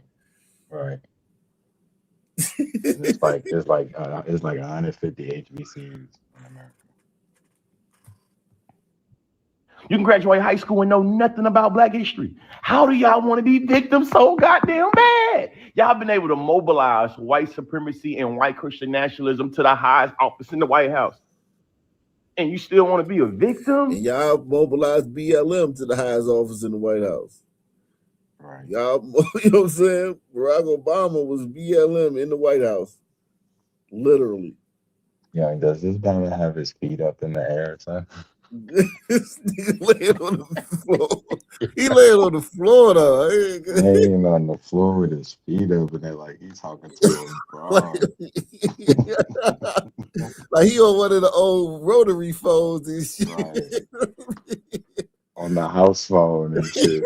That nigga twirling the cord in his speaker. Right. The cord. Yeah. Oh my god. I swear he's spitting facts too. Holy shit. These motherfucking niggas, man. Jeez. Hey, your ancestors is rolling over in their grave because they worked their ass off and killed a whole bunch of people, stole a whole bunch of land, so you can be a victorious superiority. That makes sense. You call white people victorious superiority. Tell us what you really think, man. Tell us how you really feel. Right. Just for you to cry and whine about being a victim? You don't have to apologize for being white. Ain't no white person ever apologized for being white. As a matter of fact, y'all fight tooth and nail to keep everything that you've been able to inherit from your whiteness. Y'all never want to be blamed for your ancestors, but always want to hold on to the shit they left for you. I don't want to apologize. Man, y'all sound like some hoes. As a matter of fact, a lot of y'all didn't drop out nuts until Trump got in office. Y'all some suckers. I'll give them that, though. A lot of them was because they was getting banned and shit. And fucking, it was tough with Democrats don't play. Canceled left and right. Yeah, they don't play. So yeah, them motherfuckers was. Yeah.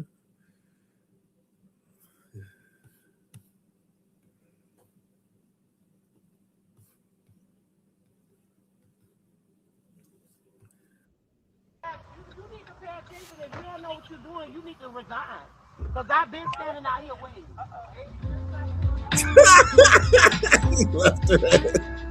Yeah, fuck that. Fuck that bitch. Protecting my peace. She more trouble. Think about how much trouble she could cause. Being You know in what I the mean? car. Fuck it. Fuck that bitch.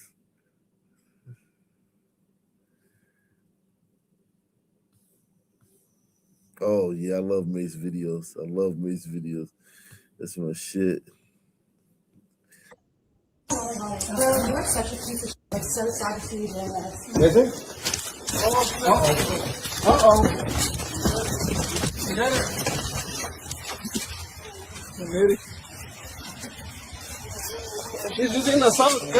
He caught a faceful.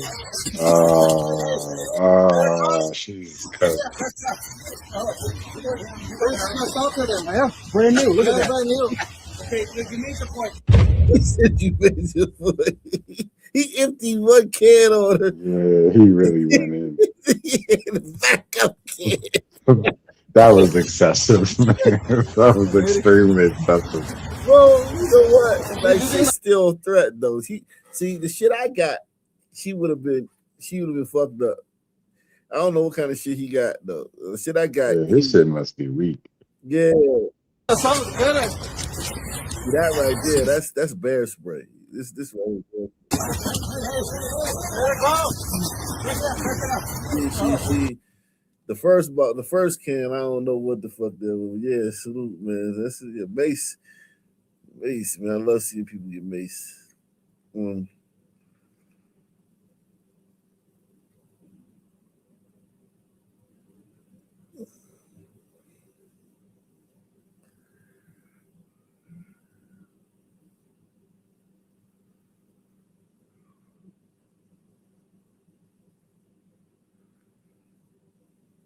Man breaks down in tears while revealing that he went broke funding his youth football team and now champs. Okay, that's great. Awesome.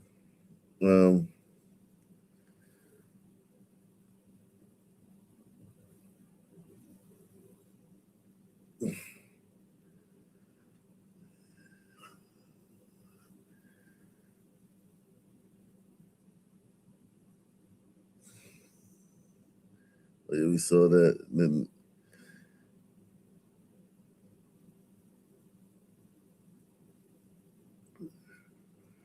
outside of the racism, it's the constant need to insert oneself into others.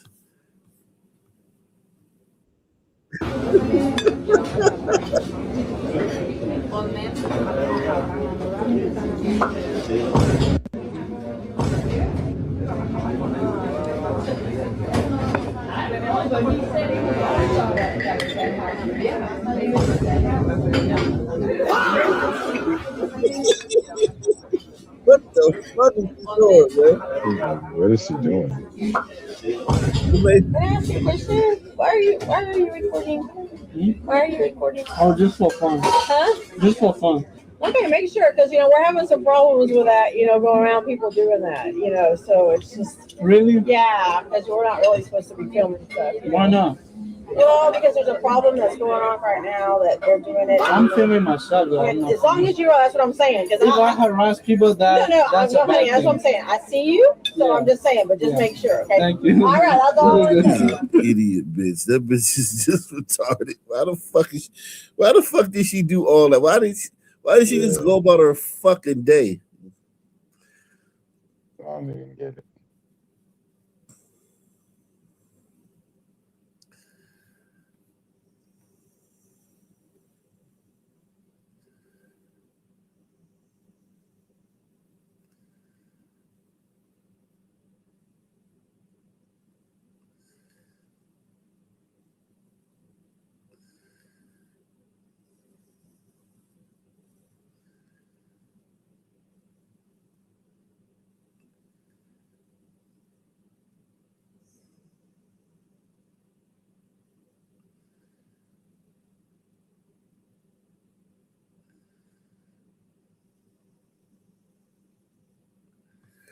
Let me Take the $5 challenge. Support the channel via PayPal, Cash App, or the Super Chat, guys. Sponsor the show, man.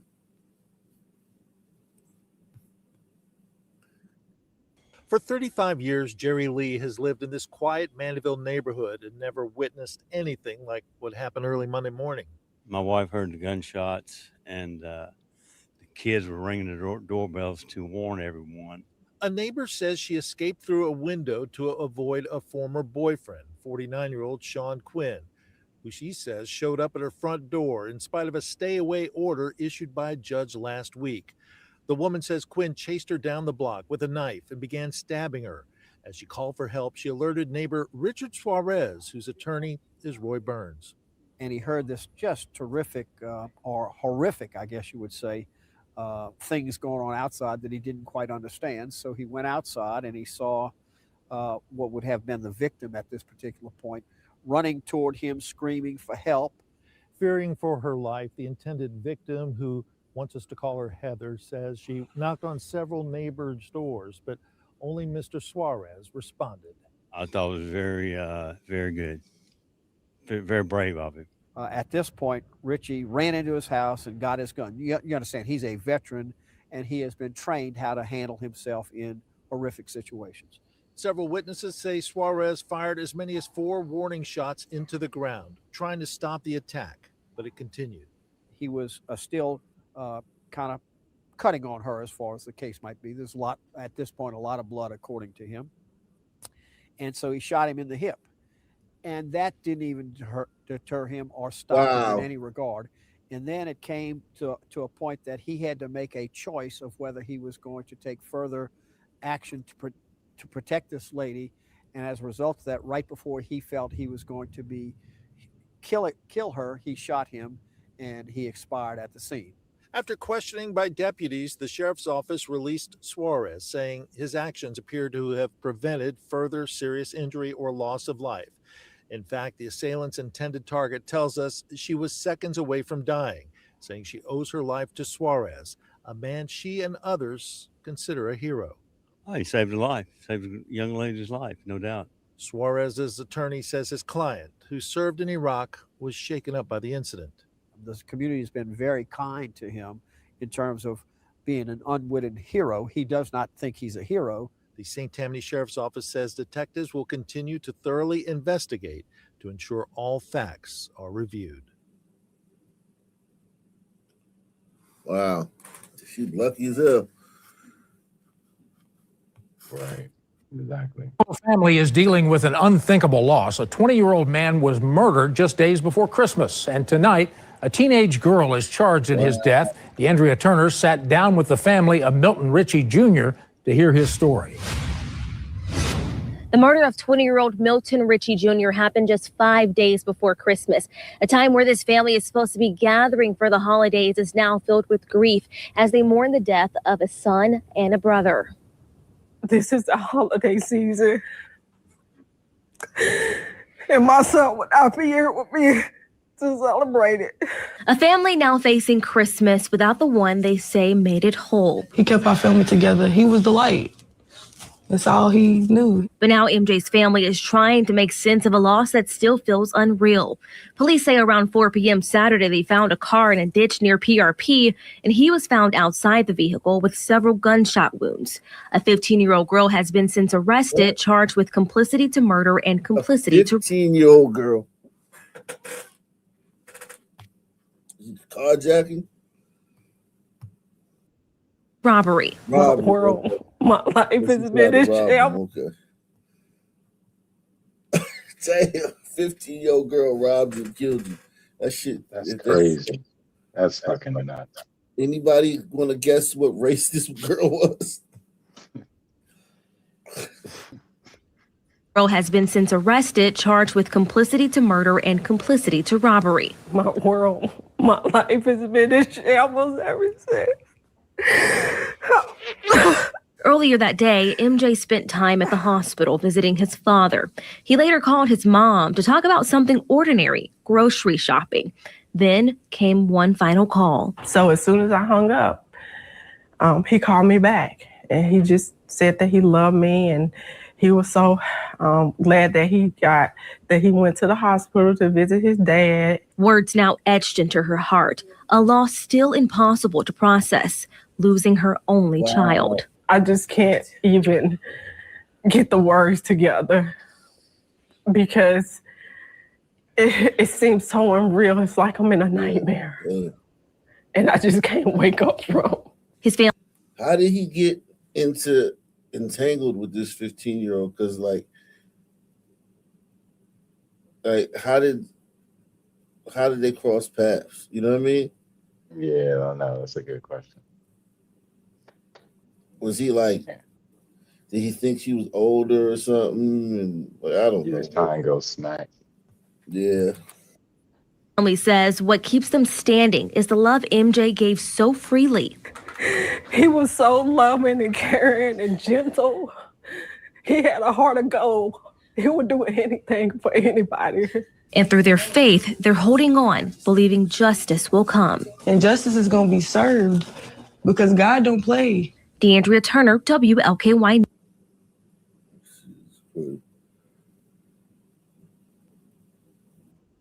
And we go now to the man accused of killing a Salvation Army bell ringer in court today, facing felony charges.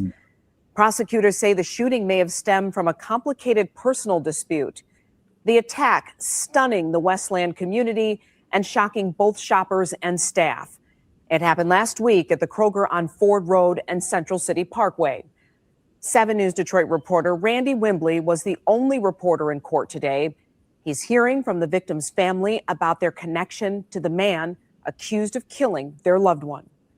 Judge Michael McNamara denied Renee Zambrana bond. That means he'll remain locked up as his case moves through district court. We were inside the courtroom as he shared what seemed to be a heartfelt exchange with a supporter. I love you, baby. I love you, baby. You got this? I love you. Renee Zambrana offering holiday wishes to a loved one. Braces, man. He paid for some braces, man. No bullshit. All the shit too. That nigga got some. Offering holiday. Jesus Christ. You don't love that nigga, man. Get him some veneers, man.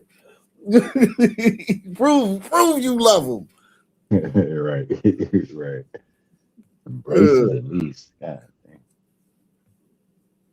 Tired of all those words, idle words, man. Prove that shit. Show me you love it. You gotta show me love.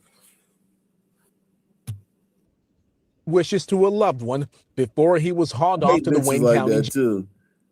They come in the court, their motherfucking cousin or brother and killed somebody, and they want to be, I love you. The family of the victim ain't even in there, and you in there shouting, I love you to the person who killed them. You ain't got to do it. You can call them later on and say you love them. Yeah, man. You trying to. That's disrespectful. Yeah, they be doing, but black people do that shit all the time.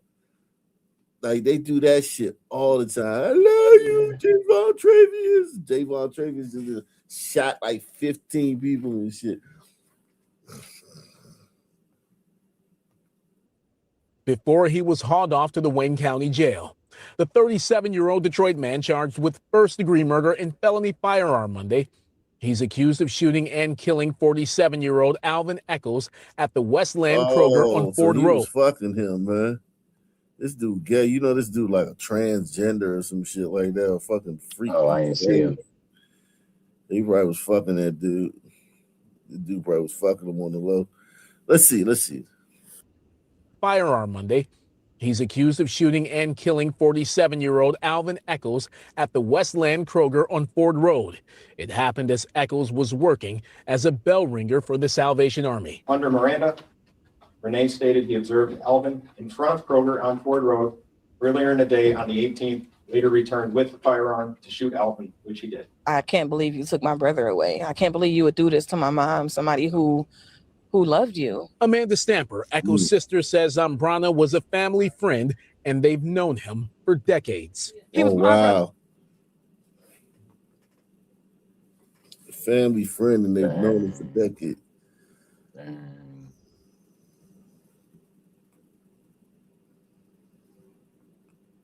Man.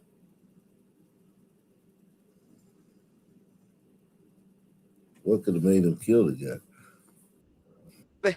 And you didn't have the right to steal his life. Police have not stated a motive in the alleged murder, but the Wayne County Prosecutor's Office says the evidence will show that this was likely a complicated interpersonal relationship dispute.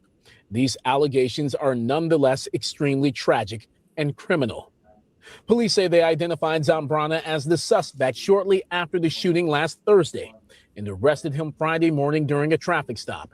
Investigators say officers searched Zambrana's home in Detroit, where they found the firearm used in the killing. I did discuss the fact that based on the seriousness of the alleged offense, that I believe there would be no bond. Leah Stimke is Zambrana's court-appointed attorney. I would indicate that my client has no criminal history whatsoever, which is unusual given the seriousness of this. With the charge of murder. Just unusual. I reached out to Zambrana's family for comment. They declined. Zambrana will be back in court December 30th in the following week on January 8th. In Westland, I'm Randy Wembley, 7 News Detroit. Randy, thank you.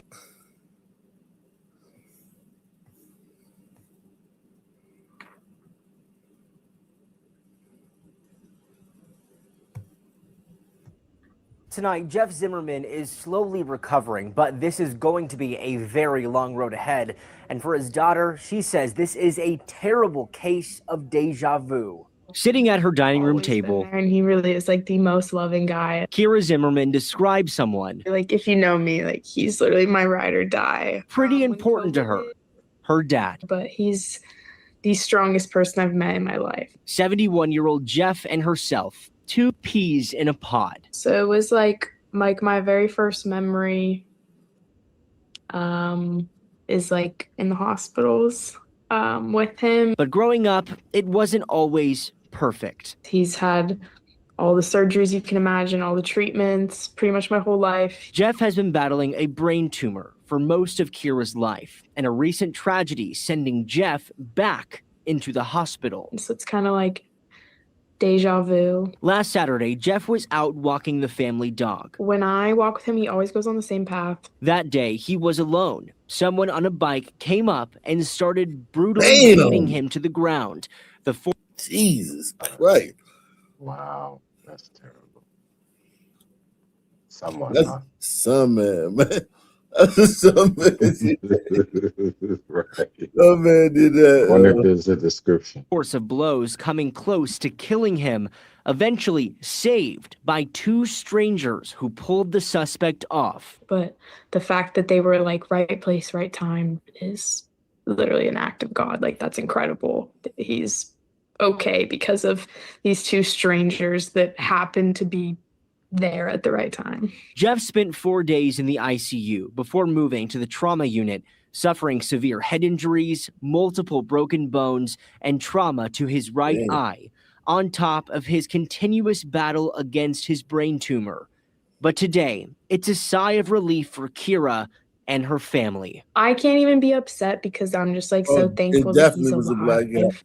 Definitely was a black guy. He's not upset. Yeah. There was no like motive, nothing. It was just... Yeah, people came up when there were witnesses, and the news isn't giving us a description. Definitely a black guy. All the signs of that. Now, the estimated cost for these treatments on top of his already expensive tumor treatment is north of $200,000. Again, very hard on the family, not only emotionally, but financially as well. They have launched a GoFundMe, though, to help with these costs, so far raising more than $25,000, and they say any amount will help. That link is on azfamily.com. We are working, though, with Phoenix Police to have more details on who this suspect is and why this happened. For now in the newsroom tonight, Austin Walker for Arizona's Family. Don't they already have the guy? The two dudes pulled him off or something, right? They already should have the guy. Maybe they pulled him off and he ran off. Oh, God. Definitely his son.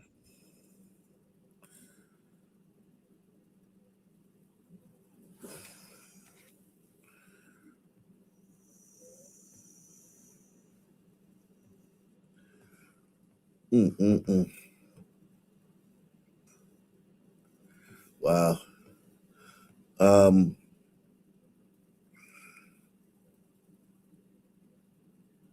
Salute to everybody out there, man. We're gonna come back tomorrow, man, with another show, man. We'll come back tomorrow with another show, man. Any final thoughts, man? Also, Nah, man. Nah, keep up the good work, bro. yeah, man. Salute, man. Yeah, salute, Dog Nation. Y'all take care. Same black time, same black channel, man. All right. So.